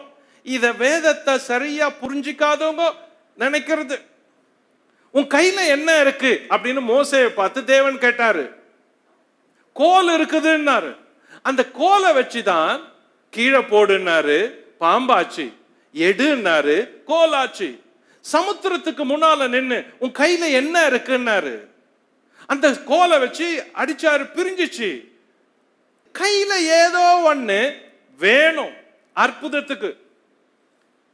சும்மா நடக்காது. ஒரு சின்ன பையன் கிட்ட ஆண்டவர் உங்ககிட்ட என்ன இருக்குது கேட்டாரு. அவங்கிட்ட 5 அப்போ 2 மீன் இருக்கு, கொண்டு வாங்க. ஓகே, கானா ஒரு கல்யாணத்துல என் நேரம் இன்னும் வரல. ஓகே, ஆனா என்ன இருக்குது? வெறும் ஜாடி இருக்குது, அதுக்குள்ள வெறும் தண்ணி இருக்குது. அப்போ வாழ்க்கையில ஒரு அற்புதம் உங்க வாழ்க்கையில நடக்கணும்னா முதல்ல உங்க கிட்ட என்ன இருக்குதுன்னு பார்க்கணும். விசுவாசிகளே, ஏதோ குருட்டு அற்புதம் நடக்கும்னு நினைக்க கூடாது. உங்ககிட்ட என்ன இருக்கு? உங்ககிட்ட என்ன இருக்கு பாருங்க. இதுதான் அற்புதத்தின் ஆரம்பம். எலியா ஒரு விதவையை சந்திக்கிறாரு, கடங்காரி, பயங்கர கடன், கடைசி சாப்பாடு சாப்பிடுறதுக்காக சமைக்கிறதுக்காக விறகு பொறுக்கிறா. அப்ப கேக்குறா, உன்கிட்ட என்ன இருக்கு? என்கிட்ட கொஞ்சம் மாவு கொஞ்சம் எண்ணெய் இருக்குது, சோ அத முதல்ல சுட்டு எடுத்துட்டு வா. அப்போ அற்புதங்களை பெறுவது எப்படி? அற்புதங்களை எப்படி பெற முடியும்? விசுவாசிகள் வாழ்க்கையில அற்புதங்கள் பெறனா முதல்ல உன்கிட்ட இருக்கிறது என்னன்னு பாருங்க. ஆண்டவர் என்ன கொடுத்திருக்கிறாருன்னு பாருங்க. வீட்டுக்குள்ள என்ன இருக்குதுன்னு பாருங்க. அதுதான் ஃபர்ஸ்ட் ஸ்டெப். இல்லாதவைகளை இருக்கிறவைகளை போல அழைக்கிற ஒரு தேவன் இருக்கிறார், அது உண்மை. ஆனா உன் வாழ்க்கையில முதல்ல நடக்கணும்னா, அற்புதம் நடக்கணும்னா என்ன இருக்குதுன்னு சுத்தி பார்க்கணும். இவன் கிட்ட விதை இருந்துச்சு, செய்யற தொழில் விவசாயம், பஞ்சம். ஆனா துணிஞ்சு ஒரு காரியத்தை செய்யறான். அந்த ஊர்ல போய் எதையுமே செய்ய முடியாது விவசாயத்தை தவிர. அப்படின்ற ஒரு சூழல் ஈசாக்கு கத்துக்கிட்டா. இப்ப என்ன இருக்குது? ஓகே, விதை இருக்குது. அந்த தேசத்தில் ஈசாக்கு விதை விதைச்சான். அந்த வருஷத்தில் ஈசாக்கு 100 மடங்கு பலனை அறுத்தான். கவனிங்க, வாழ்க்கையின் அற்புதம் துவங்குற இடம் உங்களிடத்திலிருந்து தான் துவங்குது. அது எவ்வளவு பெரிய அற்புதமா இருந்தாலும், எந்த காரியத்துக்கா இருந்தாலும் துவங்குவது உங்களிடத்துல. ஆனால் செய்வது தேவன்.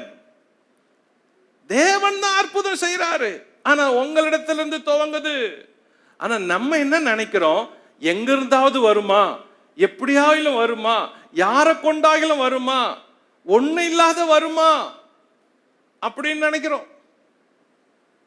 அப்போ இந்த பகுதிகள் நடந்த அற்புதங்களை எல்லாம் கோரிலேட் பண்ணி பார்த்தா, சேகரிச்சு பார்த்தா, அவங்க கிட்ட ஒண்ணு இருந்துச்சு. தேவன் அதை பெருக செஞ்சார், ஆசீர்வதிச்சார், வர்த்திக்க செஞ்சார், ஆசீர்வதிச்சார், எல்லாரும் பயன்பெறும்படி செய்தார், ஆசீர்வதிச்சார். அதுதான் சீக்ரெட்.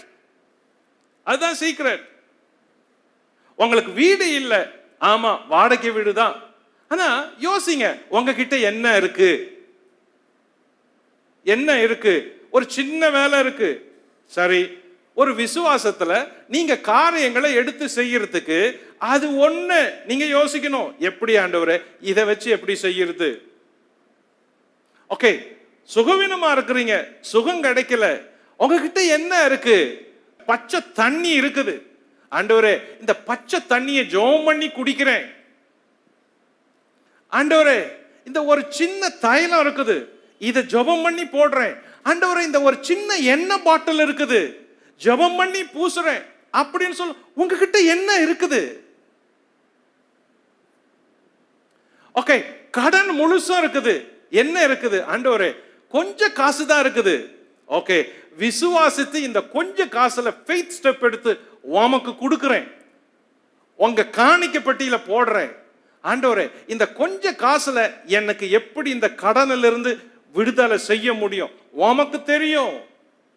விசுவாசத்தை பயிற்சிக்கலனா விசுவாசம் வளராது. திடீர் திடீர்னு நடக்கணும்னு நினைக்காதீங்க. அதனாலதான் நடக்கல. பலருக்கு அற்புதங்களே நடக்கல. ஏன்? முட்டாள்தனமா விசுவாசிக்கிறோம். விசுவாசம் வேணும், ஆனா விசுவாசத்துக்குன்னு வரமுறை இருக்குது. ஆண்டவர் அற்புதம் செய்யும் பொழுது, ஊழியக்காரர்கள் அற்புதம் செய்த போது, தீர்க்கதரிசிகள் அற்புதம் செய்த போது அவர்களை கண்ணோக்கி பாருங்க, என்ன இருந்துச்சு, எப்படி செஞ்சாங்கன்னு. இருக்கிறது கொஞ்சம், அதுல இருந்து தான் உங்க வாழ்க்கையின் அற்புதம் துவங்குது. ஆனா உங்க கற்பனை என்ன சொல்லுது தெரியுமா? இது போதல, இது பத்தாது, இதுக்கு வேற என்ன நடக்கணும், வேற யாரோ செய்யணும் அப்படின்னு சொல்லுது. ஈசாக்கு விதை விதைச்சான், 100 மடங்கு பலனை பெற்றான் அந்த வருஷத்துல மட்டும். அப்போ 100-fold blessing என்றது பாசிபிள், நடக்கும். சரி, ஈசாக்குக்கு விதை விதைச்சான், அந்த வருஷத்துல 100 மடங்கு பலன் அறுத்தான். கவனிங்க, வார்த்தைகளை கவனிங்க. கையில் இருந்தது விதை, அதுக்கு 1 வருஷம் ஆச்சு அந்த பலனை பார்க்க. அந்த வருஷத்துல விதை உடனே 100 மடங்கு கொடுக்கல. கையில் இருந்தது விதை, ஆனால் அந்த விதையை போட்டு அதை பாதுகாத்து உழுது அதை அறுவடை செய்யும் பொழுது பலன் 100 மடங்கு. இப்போ விதையும் பலனையும் பாருங்க. கையில் இருக்கிறது சின்ன விதை, ஆனால் பலன் பெறுவதற்கு தேவை உழைப்பும் சற்று காலமும். பலர் எங்க தப்பு பண்றோம்? கொஞ்சம் வச்சிருந்தாலும் விதைய கையில வச்சிருந்து விதையிலேயே அற்புதம் நடக்கணும்னு பாக்குறோம். இல்ல, கொஞ்சம் டைம் எடுக்கும், பொறுமையா இருங்க. கொஞ்சம் காலம் எடுக்கும், பொறுமையா இருக்கணும். பலன் வர்றதுக்கு காலம் தேவைப்படுது. அப்போ விசுவாச வாழ்க்கையில அற்புதம் என்பது ஒவ்வொரு விசுவாசியின் வாழ்க்கைக்குள்ள இருந்து துவங்குது, அவங்க கிட்ட இருந்து துவங்குது. உங்ககிட்ட என்ன இருக்குதோ அதுல இருந்து துவங்குது. சரி, பலன் வந்ததும் வளர்ச்சியை பாருங்க. ஈசாக்குக்கு கிடைத்த வளர்ச்சி, வர வர விருத்தி அடைந்தான். நம்பர் 1, 13-14 வாசிப்போம். அவன் ஐஸ்வர்யவானாகி வர வர விருத்தி அடைந்து மகா பெரியவனானான். அவனுக்கு ஆட்டு மந்தையும் மாட்டு மந்தையும் அநேக பணிவிடைக்காரரும் இருந்தபடியினாலே பெலிஸ்தர் அவன் பேரில் பொறாமை கொண்டு அவன் தகப்பனாகிய ஆபிரகாமின் நாட்களில் அவனுடைய வேலைக்காரர் வெட்டின துறவுகளை எல்லாம் தூர்த்து மண்ணினால் நிரப்பி போட்டார்கள். ஓகே, வர வர விருத்தி, அப்புறம் மகா பெரியவனானான். அவனுக்கு ஆட்டு மந்தையும் மாட்டு மந்தையும் அநேக பணிவிடைக்காரர்கள் இருந்தனர். வளர்ச்சியை காட்டுது, ஸ்டெப் பை ஸ்டெப் growth. ஆனா தொடர்ந்து விதையில. ஓகே, ஈசாக்குக்கு வந்த ஆசீர்வாதத்தினால எதிர்ப்புகளை பார்ப்போம். ஒரு வளர்ச்சி வரப்ப எதிர்ப்பை தவிர்க்கவே முடியாது. உங்க வாழ்க்கையில நீங்க வளர வளர சில எதிர்ப்புகளை பார்க்க தயங்க கூடாது. இந்த எதிர்ப்புகள் உங்கள் வளர்ச்சிக்கு அறிகுறி. அந்த எதிர்ப்பு முதல்ல எப்படி தொடங்குது? பொறாமையிலிருந்து தொடங்குது, வேற எதுலயும் தொடங்காது. எதிர்ப்பு ஆயுதத்துல தொடங்காது, வேற ஒரு அடிதடியில தொடங்காது. முதல்ல ஒரு எதிர்ப்பு உங்க வாழ்க்கையில ஏதாச்சும் நீங்க வளரும் போது அந்த எதிர்ப்பு தொடங்குற இடம் பொறாமை. அதுக்கப்புறம் அது பகையா மாறுது, அதுக்கப்புறம் தான் அது எதிர்ப்பா மாறுது. இப்போ பெலிஸ்தியர்கள் அவன் மேல பொறாமை கொண்டாங்க. இதனால என்ன ஆச்சு? வெட்டின துறவுகளை தூர்த்து போட்டாங்க. தூர்த்து போட்டு எங்களை விட்டு போயிடு அப்படின்னு சொல்றாங்க. எந்த அளவுக்கு பொறாமை வெளிப்பட்டு அவனை இந்த ஊரை விட்டே போ அப்படின்னு சொல்ற அளவுக்கு அந்த ஜனங்க பொறாமை உள்ள ஜனங்களா இருப்பாங்க பாருங்க. ஆனால் இவன் ஒரு விசுவாசி, தேவனை நம்புறவன். அவன் உழைச்சான், அவன் சொந்த கையில வேலை செஞ்சான், யாருடைய உதவியும் தயவும் தேடல. அவன் தேவனை நம்பினான், அவன் கிட்ட இருந்தது அவனுடைய விதை. அவன் போய் அவன் ஆட்களை வச்சு அவன் உழுது பயிரிட்டான். ஆனா பொறாமை பிடிச்சவங்க நீ எங்களை விட்டு போயிடு அப்படின்னு சொல்லியிருந்தா பரவாயில்ல, அந்த தொழிலுக்கு தேவையாய் தோண்டின துறவுகளை மண்ணுல தூர்த்து போட்டாங்க, மண்ணை போட்டாங்க. இன்னைக்கு உலகத்துல சிலர் இருக்கிறாங்க, உங்க வாழ்க்கையில மண்ணு போடுறவங்க இருப்பாங்க. உங்க வளர்ச்சியில மண்ணு போடுறவங்கன்னு யாருன்னா இருப்பாங்க. விசுவாசியே, இந்த அதிகாரத்துக்கு பெயர் என்ன சொன்னோம் தெரியுமா? ஒரு விசுவாசியின் வாழ்க்கையில் போராட்டத்தில் வெற்றி என்றுதான் இந்த அதிகாரத்துக்கு தலைப்பு. மண்ணு போடுறவங்க உன் வாழ்க்கையின் வளர்ச்சியில இருப்பாங்கன்னா நீ கவலைப்படாத, பயந்துராத. பொறாமை உள்ளவங்களை நீ சந்திக்க வேண்டியது இருக்குது. அப்போ அவனுடைய சொந்த உழைப்பு, சொந்த விதை, அவன் சொந்த மக்கள் உழைச்சாங்க. எந்த விதத்திலையும் பங்கு இல்லாதவங்க பொறாமப்பட்டு அவனுடைய துறவுகளை தூர்த்து போட்டு மண்ணை போட்டு நீ இந்த ஊரை விட்டே போ அப்படின்றாங்க. எந்த அளவுக்கு பொறாமை ஒரு மனுஷன் மேல பாய்ந்தா எவ்வளவு பாதிப்புகளை உண்டு பண்ணது பாருங்க. சரி, எங்களை போயிடு அப்படின்னு சொன்னாங்க. இதுதான் இந்த பகுதியில மிக முக்கியமான நிகழ்ச்சி. இந்த முதல் பகுதியில ஈசாக்கு விதத்து ஆசீர்வாதத்தை பெற்ற பொழுது அவன் அநியாயமா எதிர்ப்புகளை சந்திச்சான். வாழ்க்கையில விசுவாசிகள் இப்படிப்பட்ட காரியங்களை சந்திக்கும் போது மனம் பதறக்கூடாது. அது கஷ்டமா இருக்கும், தாங்க முடியாது, ஏத்துக்கொள்ளவே முடியாது. நியாயத்தை கூட கேட்டா அந்த நியாயம் எடுபடாது. ஆனால் உங்கள் வளர்ச்சி மற்றவர்களுடைய பொறாமையினால தீர்மானிக்கப்படுகிறது. சரி, கேராரூர்ல இங்க நடக்குது. இந்த நிகழ்ச்சி முடிஞ்சதும் எல்லாரும் வந்து சொல்றாங்க, நீ இந்த ஊரை விட்டு போயிடு.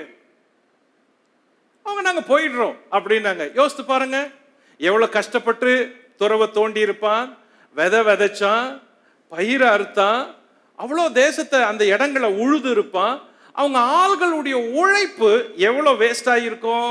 அநியாயமா வந்து மண்ணை போட்டு துறவுகளை மூடிட்டு இந்த ஊரை விட்டே போங்க அப்படின்னு சொன்னா அவனுடைய பாதிப்பு எப்படி இருக்கும்? எனக்கு அன்பானவர்களே, விசுவாசிகளே, கர்த்தருடைய பிள்ளைகளே, தொழிலில, வேலையில, ஊழியத்துல பொறாமைகளால சந்திச்சு வாடி போய் இருக்கிறவர்களே கவனிங்க. கர்த்தர் உங்களை ஆசீர்வதிக்கணும்னு நினைச்சா அவர் ஆசீர்வதிக்கும் பொழுது உங்களை 100 மடங்கு ஆசீர்வதிக்க அவர் எப்பவுமே ஆயத்தமா இருக்கிறாரு. பொறாமையின் கண்கள் அதை சாய்க்க முடியாது, சாய்க்க முடியாது. சரி, ஈசாக்கு எல்லாத்தையும் பேக் பண்றாங்க, வேற வழி இல்லை, மௌனம் சாதித்து எதுவுமே சொல்லல, கிளம்பி போயிடுறான். இப்பதான் இந்த அதிகாரத்தின் 2ஆம் பகுதிக்கு போறோம். ஈசாக்கு வாழ்வில் கேராரில் பள்ளத்தாக்கில் குடியேறியது. கவனிப்போம், வாசிப்போம். 26:17 இருந்து. அப்பொழுது ஈசாக்கு அவ்விடம் விட்டு புறப்பட்டு கேராரின் பள்ளத்தாக்கிலே கூடாரம் போட்டு அங்கே குடியிருந்து தன் தகப்பனாகிய ஆபிரகாமின் நாட்களில் வெட்டினவைகளும் ஆபிரகாம் மரித்த பின் பெலிஸ்தர் தூர்த்து போட்டவைகளுமான துறவுகளை மறுபடியும் தோண்டி தன் தகப்பன் அவைகளுக்கு இட்டிருந்த பெயர்களின்படியே அவைகளுக்கு பெயரிட்டான். ஈசாக்குடைய வேலைக்காரர் பள்ளத்தாக்கிலே வெட்டி அங்கே சுரக்கும் நீரூற்றை கண்டார்கள். கேராரூர் மேய்ப்பர் இந்த தண்ணீர் தங்களுடையது என்று சொல்லி ஈசாக்குடைய மேய்ப்பருடைய வாக்குவாதம் பண்ணினார்கள். அவர்கள் தன்னோட வாக்குவாதம் பண்ணினபடியால் அந்த துறவுக்கு ஏசேக்கு என்று பெயரிட்டான். வேறொரு துறவை வெட்டினார்கள், அதை குறித்தும் வாக்குவாதம் பண்ணினார்கள். ஆகையால் அதற்கு சித்னா என்று பெயரிட்டான். பின்பு அவிடம் விட்டு பெயர்ந்து போய் வேறொரு துறவை வெட்டினான். அதை குறித்து அவர்கள் வாக்குவாதம் பண்ணவில்லை. அப்பொழுது அவன், நாம் தேசத்தில் பழுகும்படிக்கு இப்பொழுது கர்த்தர் நமக்கு இடம் உண்டாக்கினார் என்று சொல்லி அதற்கு ரெகோபோத் என்று பெயரிட்டான். ஓகே, 2வது பகுதியில் நடந்த நிகழ்ச்சி. மறுபடியும் ஈசாக்கு எதிர்ப்புகளை சந்தித்து எப்படி வெற்றி பெற்றான்? இந்த அதிகாரத்துக்கு பெயர் ஒரு விசுவாசியின் வாழ்க்கையில் போராடி வெற்றி பெறுதல். எல்லாமே போராட்டம் தான், ஆனா வாழ்க்கையில ஜெயிக்கிறான். எல்லா இடத்துலயும் தடை, ஆனா வாழ்க்கையில ஜெயிக்கிறான். சுற்றி இருக்கிறவங்க எல்லாம் அவன் வாழ்க்கையில மண்ணை போடுறாங்க, ஆனா ஜெயிக்கிறான். எப்படி? அதுதான் 2ஆம் பகுதி சொல்லுது. எதிரிகளை 3 வகையா பிரிச்சு 3 எதிரிகளை உங்க வாழ்க்கையில நீங்க பார்க்க முடியும். 1, நீ செய்வதை நிறுத்துபவர்கள். Those who stop you from doing it. நீ ஏதாவது செஞ்சன்னா அதை நிறுத்துறதுக்குன்னு சிலர் இருப்பாங்க. பிசாசும் இருப்பான். அது ஒரு எதிரி. நீங்க செய்ய ஆரம்பிக்கிறப்ப வார்த்தையினால தடுக்கிறவங்க, ஆலோசனையினால கெடுக்கிறவங்க, உங்க உற்சாகத்தை அணைக்கிறவங்க, நீங்க செய்வதை துவங்கும் போதே நிறுத்துறதுக்குன்னு சிலர் இருப்பாங்க. கவனிங்க, அந்த எதிரி ஆயுதத்தோடு உனக்கு முன்னே நிற்க மாட்டான். அவன் வார்த்தையில் இருக்கும், அந்த எதிர்ப்பு செயல்ல இருக்கும், உணர்வுல இருக்கும், ஆலோசனையில இருக்கும், அவனுடைய தவறான ஞானத்துல இருக்கும். அப்போ உன்னுடைய எதிரிய நீ எப்பவுமே புரிஞ்சுக்கணும். ஆவிக்குரிய மக்களுக்கு சொல்றேன், உங்களுடைய ஆயுதம், உங்களுக்கு போராட்டம் மாம்சத்தோட ரத்தத்தோடும் அல்ல, அதிகாரங்களோடும் துரைத்தனங்களோடும் வான மண்டலத்தில் உள்ள பொல்லாத ஆவிகளோடும் இப்பிரபஞ்சத்தின் லோகாதிபதிகளோடும். இதுல யாருமே ஆயுதத்தை வச்சு நீங்க பார்க்க முடியாது. unseen enemy. அப்போ விசுவாசிகளுடைய எதிரி யாரு? உன் எதிரி யாரு? உன்னை சுத்தி நிக்கிறவங்க யாரு? உன் வாழ்க்கையை தடுக்கிறவங்க யாரு? வளர்ச்சியை தடுக்கிறவங்க யாரு? தொழிலை தடுக்கிறவங்க யாரு? விசுவாசத்தை தடுக்கிறவங்க யாரு? ஊழியத்தை தடுக்கிறவங்க யாருன்னு முதல்ல உன்னால யூகிச்சு தெரிஞ்சு வச்சிருக்கணும். நீ செய்வதை நிறுத்துவதற்கு உன்னோட நிக்கிறவங்க ஃபர்ஸ்ட். நம்பர் 2, நீ செய்ததை எடுத்துக்கொள்ளுகிறவங்க. those who take it after you have done it. நீ ஏதாவது செஞ்சு அதை யாருன்னா எடுத்துக்கினாங்க அப்படின்னா, செஞ்சதெல்லாம் நீ, உழைச்சதெல்லாம் நீ, பட்டதெல்லாம் நீ, விட்டதெல்லாம் நீ, கண்ணீர் விட்டது நீ, அழுதது நீ, உபவாசம் இருந்தது நீ, பயணிச்சது நீ, பாடுபட்டது நீ, நேரங்கள் செலவிட்டது நீ, எல்லாம் செய்தது நீ. ஆனால் போனதெல்லாம் அவங்களுக்கு.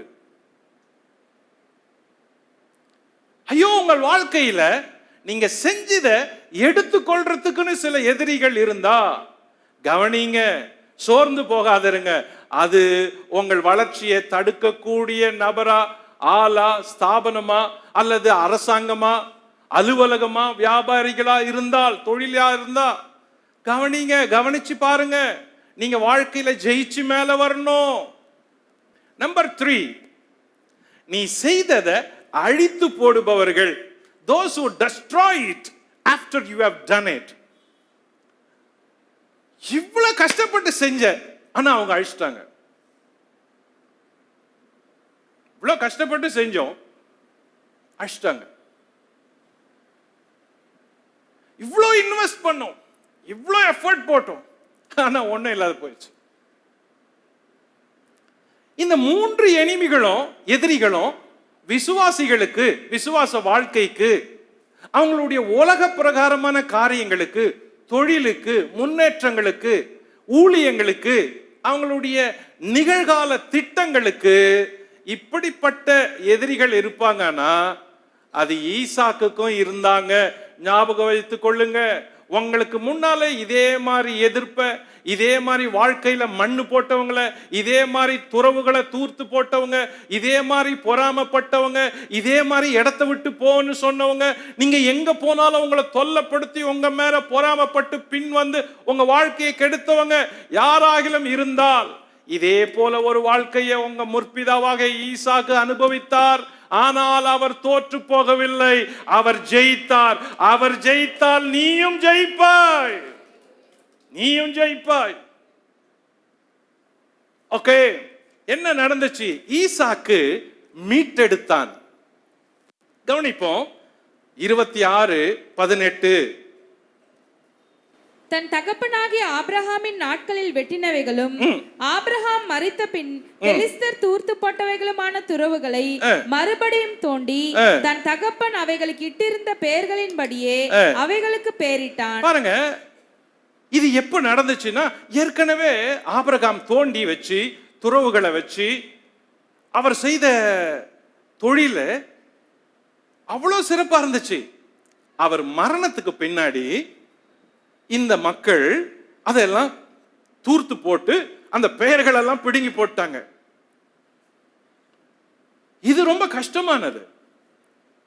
இப்ப ஈசாக்கு அந்த துறவுகளை தோண்டி எடுத்து அதே மாதிரி அப்பா வைத்த பெயர்களை வைக்கணும். 2 காரியங்கள் இங்க கவனிக்கணும். தூர்த்து போட்ட துறவுகளை மீட்டெடுத்தான்.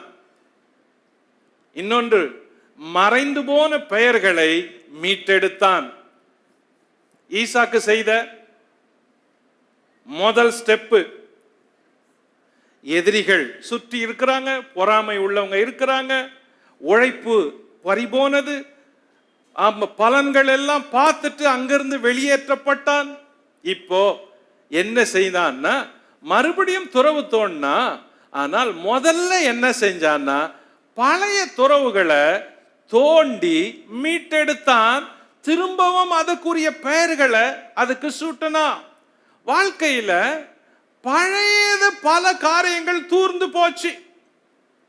அதனால சிலருக்கு வெற்றி கிட்டல.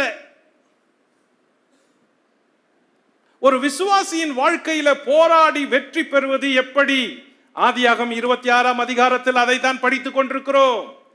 உங்கள் வாழ்க்கையின் வெற்றிக்கு முதல்ல நீங்க என்ன செய்யணும் அப்படின்னா, முதல்ல தூர்த்து போட்டவைகளை தோண்ட வேண்டியது இருக்குது. எத்தனையோ பேர் தங்கள் வாழ்க்கையில பழைய துறவுல இருந்த அந்த ஈரம், ஊற்று எல்லாம் தூர்த்து போய் கிடக்குது.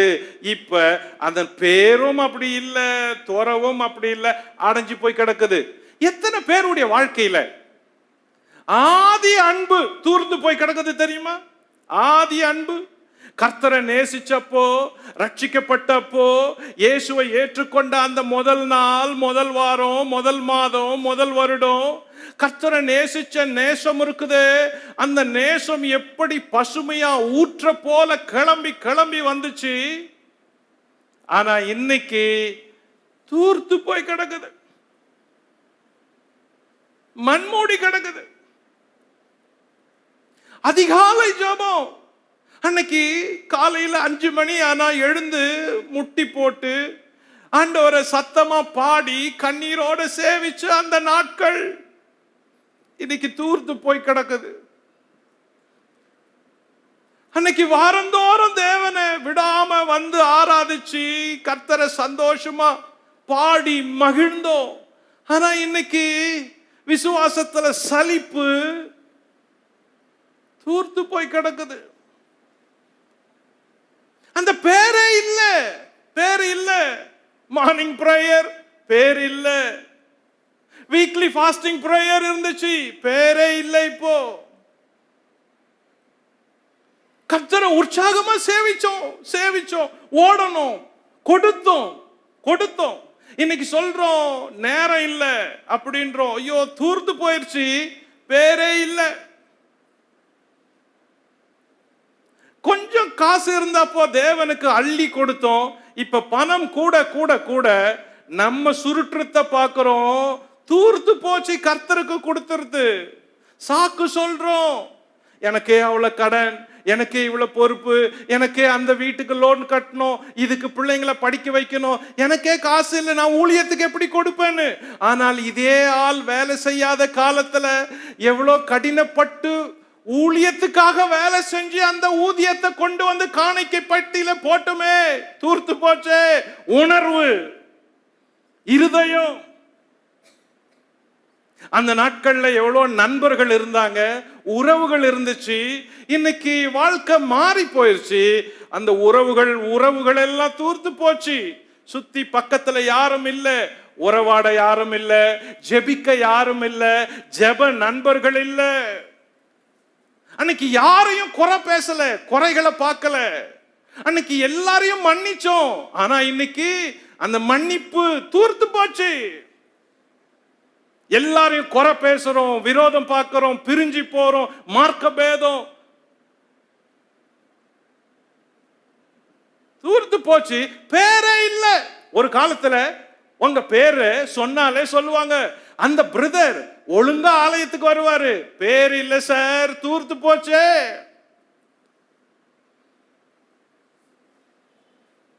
ஒரு காலத்துல சொன்னாங்க, அந்த சிஸ்டர் அழுது ஜெபிச்சு மற்றவங்களுக்காக அப்படி உபவாசம் இருந்து. பேரே இல்லையே, தூர்த்து போச்சு, பேர் இல்ல. காம்ப்ரமைஸ் ஆயிடுச்சு. தனித்து இருந்தோம், தேவனுக்காக பற்றி எரிஞ்சோம். இன்னைக்கு தூர்த்து போச்சு. வைராக்கியம் இல்ல, பதட்டம் இல்ல, சுறுசுறுப்பு இல்ல, உணர்ச்சி இல்ல, தேவன் மேல பக்தி இல்ல.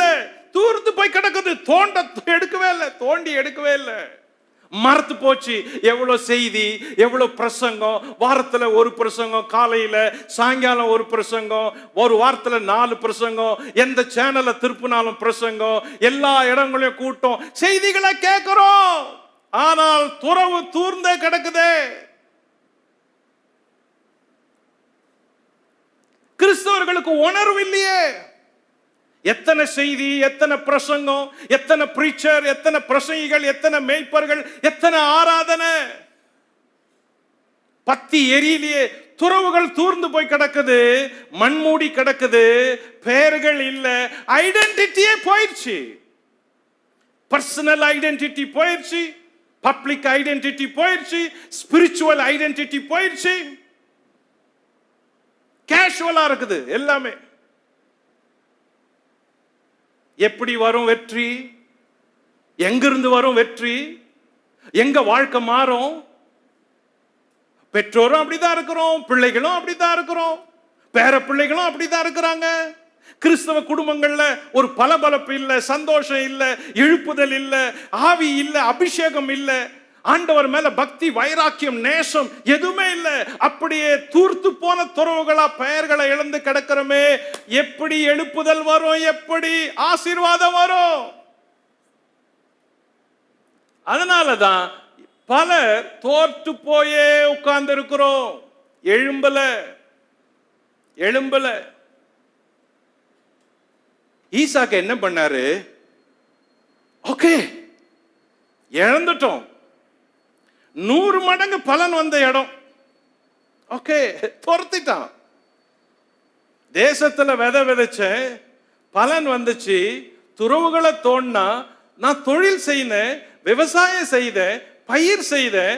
ஆனால் நான் தோண்டின துறவுகள் எல்லாம் மண்ணை போட்டுட்டு இந்த ஊரை விட்டே போங்கன்னு சொன்னப்ப கிளம்பி வந்துட்டு ஈசாக்கு திரும்ப என்ன செய்தாரு? ஆண்டவரே, எங்க அப்பா தோண்டின துறவுகளை நான் திரும்ப தோண்டி எங்க அப்பா வச்ச பெயர்களை நான் திரும்ப வைக்கிறேன்னு அந்த பழைய வாழ்க்கைய சரி செஞ்சு பழைய காரியத்திலிருந்து தொடங்குறாரு. இதுதான் வெற்றிக்கு முதல் ஸ்டெப். நீ எந்த இடத்திலிருந்து விழுந்தாய் என்பதை அறிஞ்சு அந்த இடத்திலிருந்து எழும்பு அப்படின்னு வெளிப்படுத்தின விசேஷத்துல சபைக்கு சொல்றாரு. அப்ப விசுவாசிகள் எந்த இடத்துல விழுந்தோம் அங்கிருந்து திரும்ப எழும்பணும். கவனிங்க, எழும்ப முடியும், தோண்ட முடியும். ஆனால் எப்ப தோன்றது?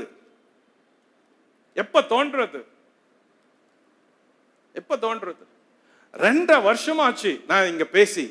2 வருஷம் pure word, pure milk, pure word, basic word, சொந்த ஃபுல் வேர்டு, 100% மில்க் சாப்பிடுற ஒரு கூட்டம். நீங்க இவ்வளோ சத்தியத்தை கேட்கறீங்க, இவ்வளோ வசனத்தை கேட்கறீங்க.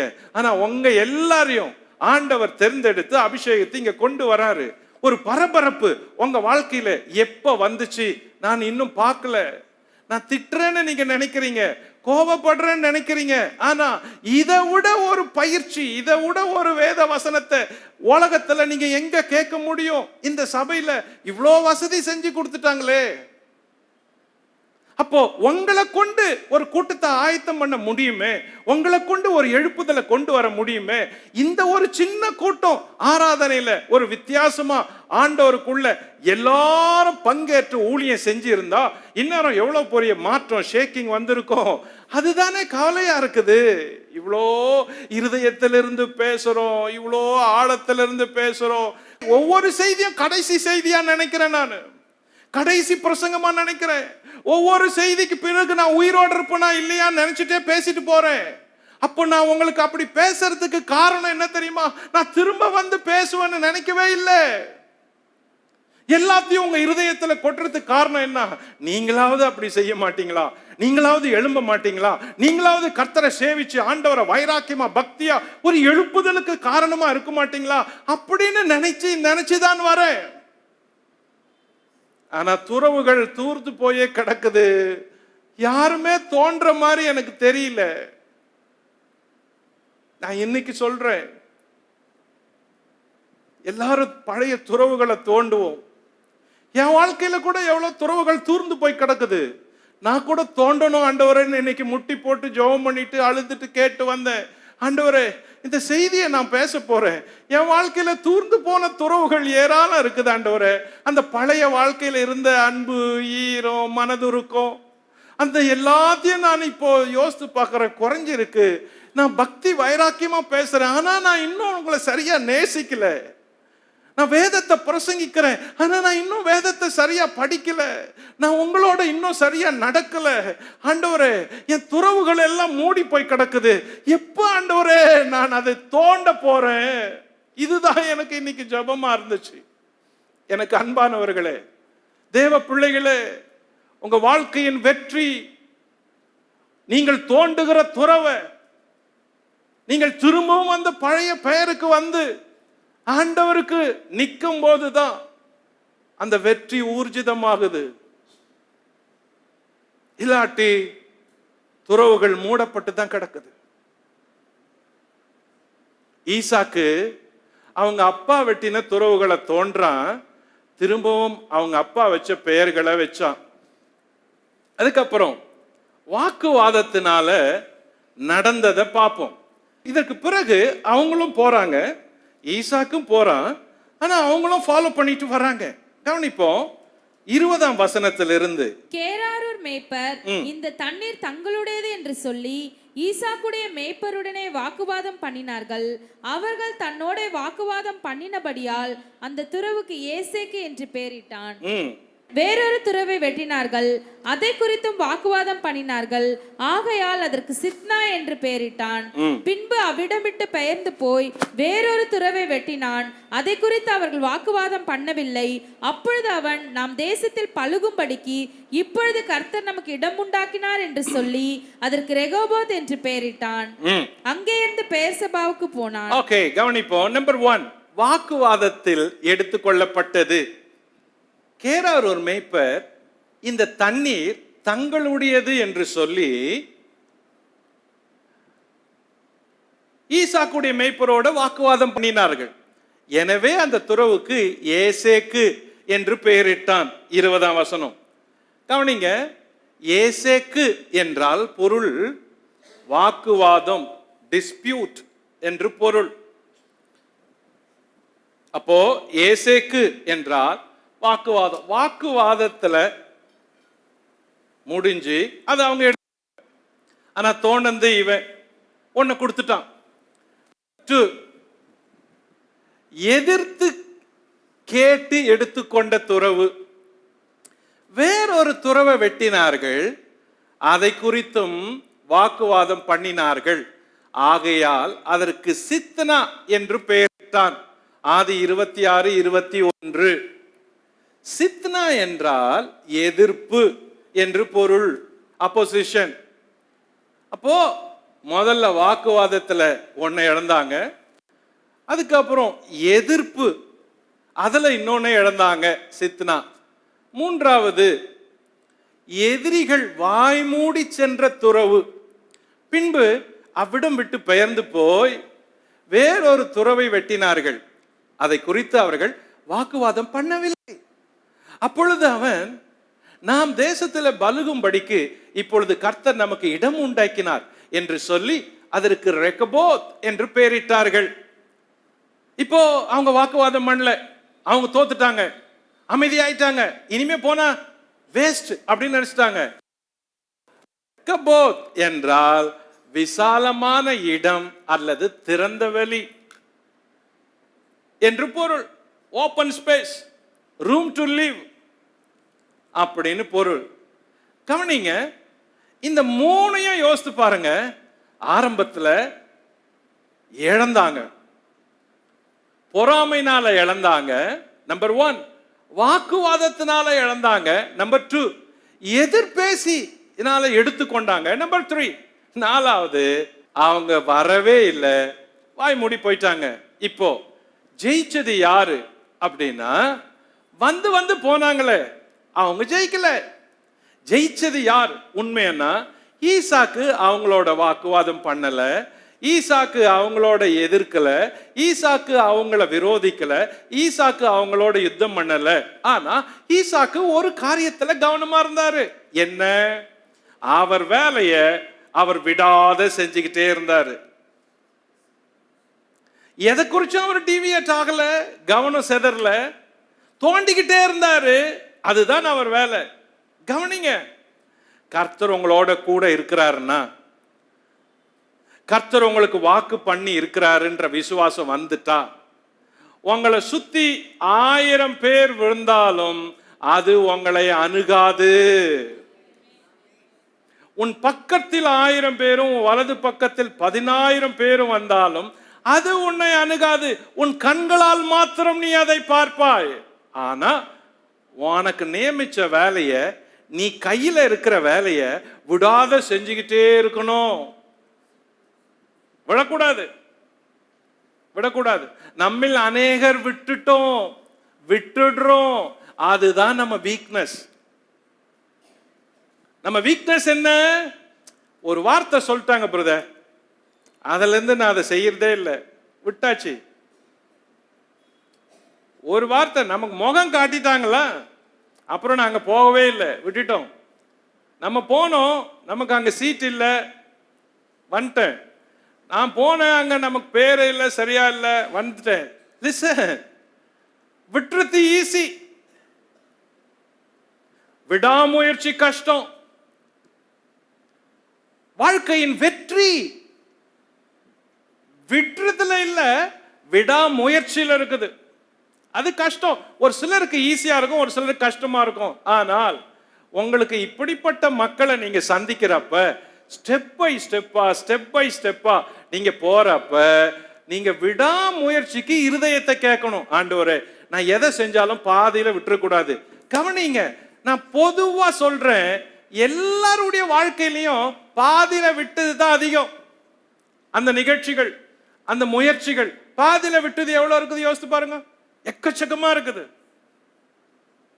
உங்களால விட்டது, மற்றவங்களால விட்டது, மற்றவங்க சொன்னதுனால விட்டது, எடுத்ததுனால விட்டது. கவனிப்போம், உங்க வாழ்க்கையின் வெற்றி விடாமுயற்சியில் இருக்குது. இன்னைக்கு ஒரு பாடம், துறவுகளை தோண்டுங்க, துறவுகளை தோண்டுங்க. எங்க விட்டீங்களோ அங்கிருந்து தொடங்குங்க. எத்தனை முறை விழுந்தாலும் பரவாயில்ல, எழுந்துருங்க.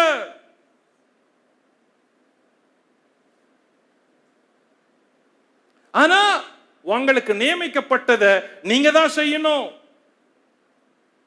இதுக்கு மற்றவங்களை குற்றம் சாட்டக்கூடாது, மற்றவங்க சொன்னாங்கன்னு விட்டுறக்கூடாது. இதை நீங்க தான் செய்யணும், நீங்க தான் எடுக்கணும், நீங்க தான் முயற்சி செய்யணும், நீங்க தான் எடுத்துட்டு ஓடணும், நீங்க தான் நடத்தி முடிக்கணும்.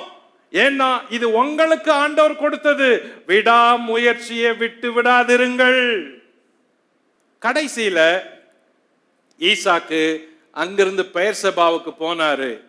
பெயர்சபா என்றால் பொருள் உறுதிமொழியின் துறவு அல்லது 7 துறவு என்று பொருள். இங்கதான் ஈசாக்கு 3வது இடத்துக்கு மூவ் பண்றாரு. இப்பதான் இந்த அதிகாரத்தின் 3வது நிகழ்ச்சி ஈசாக்கின் வாழ்வில் பெயர்சபாவில் நடந்தது. என்ன நடந்துச்சு? இவன் பெயர்சபாவுக்கு போனதுமே தேவன் பேச ஆரம்பிக்கிறாரு. தேவன் திரும்பவும் வாக்க புதுப்பிக்கிறாரு. அப்போ ஈசாக்குக்கு இன்னும் பக்தி வந்துருச்சு. அங்க பலிபீடம் கட்டுறான். இப்ப வாசிப்போம், ஆதியாகமம் 26, 23, 24. அங்கே இருந்து பெயர்சபாவுக்கு போனான். அன்று ராத்திரியிலே கர்த்தர் அவனுக்கு தரிசனமாகி, நான் உன் தகப்பனாகிய ஆபிரகாமுடைய தேவன், பயப்படாதே, நான் உன்னோடு கூட இருந்து என் ஊழியக்காரனாகிய ஆபிரகாமின் நிமித்தம் உன்னை ஆசீர்வதித்து உன் சந்ததியை பெருக பண்ணுவேன் என்றார். அங்கே அவன் ஒரு பலிபீடத்தை கட்டி கர்த்தருடைய நாமத்தை தொழுது கொண்டு அங்கே தன் கூடாரத்தை போட்டான். அவ்விடத்தில் ஈசாக்கின் வேலைக்காரர் ஒரு துறவை வெட்டினார்கள். அபிமலேக்கும் அவன் சிநேகிதனாகிய அகுசாத்தும் அவன் சேனாதிபதியாகிய பிகோலும் கேராரில் இருந்து அவனிடத்துக்கு வந்தார்கள். அப்பொழுது ஈசாக்கு அவர்களை நோக்கி, ஏன் என்னிடத்தில் வந்தீர்கள்? நீங்கள் என்னை பகைத்து என்னை உங்களிடத்தில் இராதபடிக்கு துரத்தி விட்டீர்களே என்றான். அதற்கு அவர்கள், நிச்சயமாய் கர்த்தர் உம்மோடு கூட இருக்கிறார் என்று கண்டோம். ஆகையால் எங்களுக்கும் உமக்கும் ஒரு ஆணை ஏற்பாடு உண்டாக வேண்டும் என்று நாங்கள் நிர்ணயம் பண்ணினோம். நாங்கள் உம்மை தொடாமல் நன்மையே உமக்கு செய்து உம்மை சமாதானத்தோடு அனுப்பிவிட்டது போல நீரும் எங்களுக்கு தீங்கு செய்யாதபடிக்கு உம்மோட உடன்படிக்கை பண்ணிக்கொள்ள வந்தோம். நீர் கர்த்தரால் ஆசீர்வதிக்கப்பட்டவராமே என்றார்கள். அவன் அவர்களுக்கு விருந்து பண்ணினான். அவர்கள் புசித்து குடித்தார்கள். அதிகாலையில் எழுந்து ஒருவருக்கொருவர் ஆணையிட்டு கொண்டார்கள். பின்பு ஈசாக்கு அவர்களை அனுப்பிவிட்டான். அவர்கள் அவனிடத்திலிருந்து சமாதானத்தோட போய்விட்டார்கள். 3வது பகுதியில முக்கியமான நிகழ்ச்சி, எதிரிகள் எல்லாம் திரும்ப வந்தார்கள். இதுதான் ஜெயிச்சதுக்கு அடையாளம். எதிரிகள் தூர்த்து போட்டவங்க திரும்ப வந்தாங்க. தூர்த்து போட்டு துணையா நின்னவங்க திரும்ப வந்தாங்க. எப்படி? பெயர்சபாவுக்கு போறாரு ஈசாக்கு. போனாரு, அங்க பலிபீடம் கட்டினார். 26, 24, 25. ஏன்?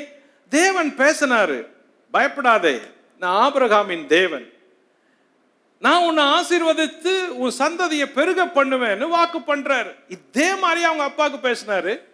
இப்போ பயப்படாதேன்னு ஈசாக்கு பேசுறாரு. இதுதான் அவனுக்கு தைரியத்தை உண்டாக்குச்சு. இதுக்கு பிறகு அவன் பலிபீடம் கட்டுறான். ஈசாக்கு பலிபீடம் கட்டிட்டு பிறகு மறுபடியும் துறவை வெட்டுறாங்க. இது தேவனுக்கு பலிபீடம் கட்டினது முதல்ல. இதுக்கப்புறம் அந்த பெலிஸ்திய ராஜாக்கள், கேராரூர் ராஜா எல்லாம் வந்து, அபிமெலேக்கு அவன் நண்பன் அவன் சேனாபதி வந்து, நாங்க பண்ணது தப்பு, நான் உங்களோட உறவாட வந்தேன், எங்க பண்ணது, கர்த்தர் உங்களோட இருக்கிறாரு, நிச்சயமா கர்த்தர் உங்களோட கூட இருக்கிறாரு அப்படின்னு சொல்ல கேட்குறாங்க. வழக்கமா என்ன பண்ணுவோம்? வழக்கமா நம்ம என்ன பண்ணுவோம்? இதுதான் ஈசாக்குக்கும் நமக்கும் இருக்கிற வித்தியாசம். நமக்கு ஒருத்தன் கெடுதி செஞ்சு, நம்மளை ஒருத்தன் ஊரை விட்டே போ, வீட்டை விட்டே போ அப்படின்னு துரத்திட்டு, செஞ்சதெல்லாம் கெட்டது, மண்ணை போட்டது, துறவை தூர்த்தது, துறவுகளை எடுத்துக்கொண்டது, துறவுகளை அடிச்சு உடைச்சது, எல்லாம் செஞ்சதெல்லாம் நமக்கு விரோதமா. அவங்களே நம்மளை தேடி வரப்ப நம்ம என்ன ரியாக்ட் பண்ணுவோம்? ஏன் இங்க வந்தீங்க? மறுபடியும் ஏதாவது தூர்த்து போடணும்னு பார்த்தீங்களா, எடுக்க பார்த்தீங்களா அப்படின்னு. அவங்க என்ன சொல்லுவாங்க? எதிர இருக்கிறவங்க அதை வச்சுதான் மறுபடியும் அவங்க என்ன சொன்னாங்க. அபிமெலேக்கு என்ன சொன்னா, பாருங்க, கர்த்தர் உங்களோட கூட இருக்கிறாரு, நிச்சயமா கர்த்தர் உங்களோட இருக்கிறாரு, அதனால நீங்க எங்களுக்கு எதுவும் கேடு செய்யக்கூடாது, நாங்களும் உங்களுக்கு செய்ய மாட்டோம், நாங்க தான் உன்னை அனுப்பிட்டோம், ஆனாலும் நீங்க இனிமே எங்களுக்கு எதுவும் செய்யாதீங்க அப்படின்னு அவனுங்க வேர்டு சொன்னதும் ஈசாக்கு அதை பெருந்தன்மையா கேட்டு அவங்கள வாங்க அப்படின்னு கூப்பிட்டு உட்கார வச்சு விருந்து செய்து உடன்படிக்கை செய்து அனுப்புறாரு. இதான் ஈசாக்கு அபிமெலேக்கின் உறவை கட்டினான். பலிபீடம் கட்டுறது ஈஸி, ஏன்னா காணக்கூடாத தேவன் பலிபீடம் கட்டிடும். காண்கிற மனுஷன் செஞ்ச தப்ப வந்து கேட்கிறப்ப நம்மளால அதை மன்னிக்க முடியாது. யோசித்து பாருங்க, இவ்வளவு செஞ்சுட்டு உங்க வீட்டுக்கு ஒருத்தர் வரான்னா இருதயம் எப்படி இருக்கும்? விசுவாசிகளுக்கு இதெல்லாம் கடினமான பாடம், இதெல்லாம் கடினமான பாடம், இதெல்லாம் பயிற்சி, விசுவாச வாழ்க்கையின் பயிற்சி, பண்பாடு. பண்பாடு மன்னிக்கணும்னு அவன் கேட்கிறப்ப மன்னிக்கிற இடத்துக்கு இறங்கி வரணும். எனக்கு ஈசாக்கு அவங்க வந்து கேட்டதப்ப உடனே அவன் சொன்னான், ஓகே ஓகே ஓகே வாங்க சாப்பிடலாம் வாங்க அப்படின்னு சொன்னான். அப்போ இந்த இடத்துல நம்ம வச்சு பார்ப்போம், நம்ம சொந்தக்காரங்க யாருன்னா இது மாதிரி செஞ்சுட்டு நம்ம வீட்டுக்கு வந்தா, நண்பர்கள் இப்படி செஞ்சுட்டு வீட்டுக்கு வந்தா சேர்க்கவே மாட்டோமே, பேசவே மாட்டோமே, முகத்தை திருப்பியுமே. ஐயோ, பல நேரங்கள்ல இது சகஜமா நடக்குது. அவிசுவாசி வந்து வீட்டை தேடி வந்து மன்னிப்பு கேட்கிறான், விசுவாசி விருந்து வச்சு மன்னிச்சு அனுப்புறான். அன்பானவர்களே, வாழ்க்கையின் வெற்றி பலிபீடம் கட்டுவது மட்டும் இல்ல, உறவுகளையும் கட்டணும், உறவுகளை கட்டணும். இந்த அதிகாரம் கதை போல இருக்கலாம், விசுவாசிகளுக்கு பயங்கரமான பயிற்சியை வச்சிருக்கிற அதிகாரம். எந்த இடத்துல நம்மளை மேட்ச் பண்ணாலும் பேசுது, எந்த இடத்துல நின்னாலும் பேசுது, எந்த இடத்துல அதை பார்த்தாலும் பேசுது. அப்போ இதுக்கு கூட ஒரு இருதயம் நமக்கு வேணும். அதுக்கப்புறம் வேலைக்காரங்க துறவுகளை வெட்டுறாங்க, தண்ணீரை பார்க்கறாங்க. பாருங்க, அவனுக்கு ஈசாக்குக்கு ஆசீர்வாதம் என்னன்னா, எங்க போய் துறவை வெட்டாலும் தண்ணி வந்து தேக்குது. அதான் அவன் ஸ்பெஷாலிட்டி. கர்த்தர் உங்களோட இருந்து உங்களை ஆசீர்வதிச்சா நீங்க எங்க போனாலும் காரியம் வாய்க்கும். அதான் உங்க ஸ்பெஷாலிட்டி, அதான் உங்க அபிஷேகம், அதான் உங்க கிருபை, அதான் தேவன் உங்க கூட இருக்கிறாருன்னு அர்த்தம். வேற எதுவுமே ஐடென்டிட்டி இல்லை. நீங்க போனா காரியம் வாய்க்குது, நீங்க போனா எல்லாம் நல்லா நடக்குது, நீங்க தொட்டா காரியம் வழங்குது, நீங்க போனா எல்லாத்தையும் முடிச்சுட்டு வந்துடுறீங்க. எப்படி இது சாத்தியம்? சாத்தியம் ஒண்ணு இல்லை. தேவன் உங்க கூட இருக்கிறாரா, அதான் நடக்குது. தேவன் உனக்கு பட்சமா இருக்கிறாரு, அதான் காரியம் நடக்குது. இதுதான் உனக்கு வெற்றி. அப்போ துறவை தோன்ற இடமெல்லாம் தண்ணி இவனுக்கு மட்டும் வருது, அவங்களுக்கு வரல. நேரா வந்தாங்க, ஐம் சோ சாரி ஐசக், நாங்க தப்பா நினைச்சிட்டோம், கர்த்தர் உங்களோட இருக்கிறாரு, கர்த்தர் உன்னை ஆசீர்வதிச்சிருக்கிறாரு, அதனால நாங்க செஞ்சது தப்பு, நீயும் எங்களை ஒன்றும் செஞ்சிடாத அப்படின்னு சொன்னதும் வாங்க சாப்பிடலாம் அப்படின்றாங்க. இந்த ஆவிக்குரிய பண்பு ஆதியாகமத்துல முற்பிதாக்களுக்கு அதிகமா இருந்துச்சு. ஆபிரகாமுக்கு இருந்துச்சு, ஈசாக்கு இருந்துச்சு, யாக்கோபு இருந்துச்சு, யோசேப்பு இருந்துச்சு. இன்னும் போக போக போக இந்த மாதிரி வாழ்க்கைக்குரிய அத்தியாவசிய பாடங்கள் இருக்குது ஆதியாகமத்துல அதிகம். அதனாலதான் எனக்கு இந்த புக்கு ஃபேவரட் புக்கு. இது வெறும் பிரமாணங்கள் ஸ்டோரி அப்படின்னு சொல்லாம வாழ்க்கையின் ஒவ்வொரு நுணுக்கத்துக்கு உள்ளம் போய் நமக்கு பாடங்களை கத்து கொடுக்கிற புக்கு. ஈசாக்கு அந்த உறவுகளை கட்டினா, விருந்து பண்ணான், அவங்களோட சமாதானமா பேசி அனுப்பினான். வசனம் சொல்லுது, அவர்கள் சமாதானத்தோடு போனார்கள். கவனிங்க 31. அதிகாலையில் எழுந்து ஒருவருக்கு ஒருவர் ஆணையிட்டு கொண்டார்கள். பின்பு ஈசாக்கு அவர்களை அனுப்பிவிட்டான். அவர்கள் அவனிடத்தில் இருந்து சமாதானத்தோட போய்விட்டார்கள். எண்டு சாப்டர் முடியுது, சமாதானத்தோட முடியுது. தொடங்கிறது விரோதத்துல இருந்துச்சு, பகையில இருந்துச்சு, பொறாமையில இருந்துச்சு, பிரிவுல இருந்துச்சு. ஆனால் முடிவு சமாதானம். இதுதான் நம்ம வாழ்க்கையில கட்டாயம் இருக்க வேண்டிய முடிவு. பீஸ் மேக்கர்ஸ், எங்க போனாலும் பீஸ் மேக்கர்ஸ், சமாதானத்தை உருவாக்குறவங்க அப்படின்னு நம்மள சொல்லணும். பீஸா உருவாக்குறவங்கன்னு சொல்லக்கூடாது. அவங்க எங்க போனாலும் பீஸா விட்டுருவாங்க எல்லாத்தையும். அவங்க எங்க போனாலும் பீஸா சுக்குநூறு தான் அப்படி சொல்லக்கூடாது. எங்க போனாலும் பீஸ் மேக்கர்ஸ், அவங்க சமாதானத்தை உருவாக்குறவங்க அப்படி சொல்லணும். இங்க இருக்கிற எல்லாரும் அப்படி மாறணும். இங்க இருக்கிற எல்லார் வீட்டுக்கும் அப்படி வரணும். உங்க டைட்டில் அப்படி வரணும், உங்க பேர் அப்படி வரணும், உங்க பட்டம் அப்படி வரணும். உங்களை பார்த்து எல்லாருமே அப்படிதான் சொல்லணும் அப்படின்னு நான் விரும்புறேன். இந்த அதிகாரம் முடிகிறப்ப ஈசாக்கோட முடியுது. கடைசியா இந்த அதிகாரத்துல 4வது பகுதி ஏசாவின் வாழ்க்கையில நடந்த ஒரு பகுதியை 2 வசனம் சொல்லி முடிக்குது. ஈசாக்கு சமாதானத்தோடு தன்னுடைய ஜெய வாழ்க்கையில வெற்றி பெறான். ஆனால் ஏசா அதுக்கு எதிரா வாழ்க்கையில செயல்படுறான். அப்பா ரொம்ப நல்லவர், பிள்ளை அதுக்கு ஆப்போசிட். அப்படி இருந்தா எப்படி இருக்கும்? புத்தகத்துல 26ஆம் அதிகாரம் 4வது பகுதி சொல்லுத கவனிப்போம். அதை வாசித்துட்டு முடிக்கிறேன். 34. ஏசா 40 வயதான போது ஏத்தேனான பேரினுடைய குமாரத்தி ஆகிய யூதித்தையும் ஏத்தேனான ஏலானுடைய குமாரத்தி ஆகிய பஸ்மாத்தையும் விவாகம் பண்ணினான். அவர்கள் ஈசாக்குக்கும் ரெபேக்காலுக்கும் மனநோவா இருந்தார்கள். இந்த இடத்துல இங்க நிறுத்துறேன். ஏன்னா இந்த பாயிண்ட்ல இருந்து நான் அடுத்த சாப்டர் நம்ம போக வேண்டியது இருக்குது. முடிவு என்ன? இந்த அதிகாரத்தின் முடிவு என்ன? ஈசாக்க குறிச்ச ஜெயமுள்ள ஒரு வாழ்க்கையின் வெற்றி, விசுவாசியின் வாழ்க்கையில் வெற்றி எப்படி என்பதை ஈசாக்கு வாழ்க்கையிலிருந்து கத்துக்கிறோம். ஏசாவின் வாழ்க்கையின் தோல்வி எப்படி என்பதை இந்த அதிகாரத்தின் முடிவிலிருந்து தொடங்குது. அப்போ ஏசாவின் வாழ்க்கையில தோல்விகளுக்கு காரணம் என்ன என்பதை நம்ம திரும்பவும் அடுத்த அதிகாரத்துக்கு போறப்ப அதை விளக்கமா பார்ப்போம்.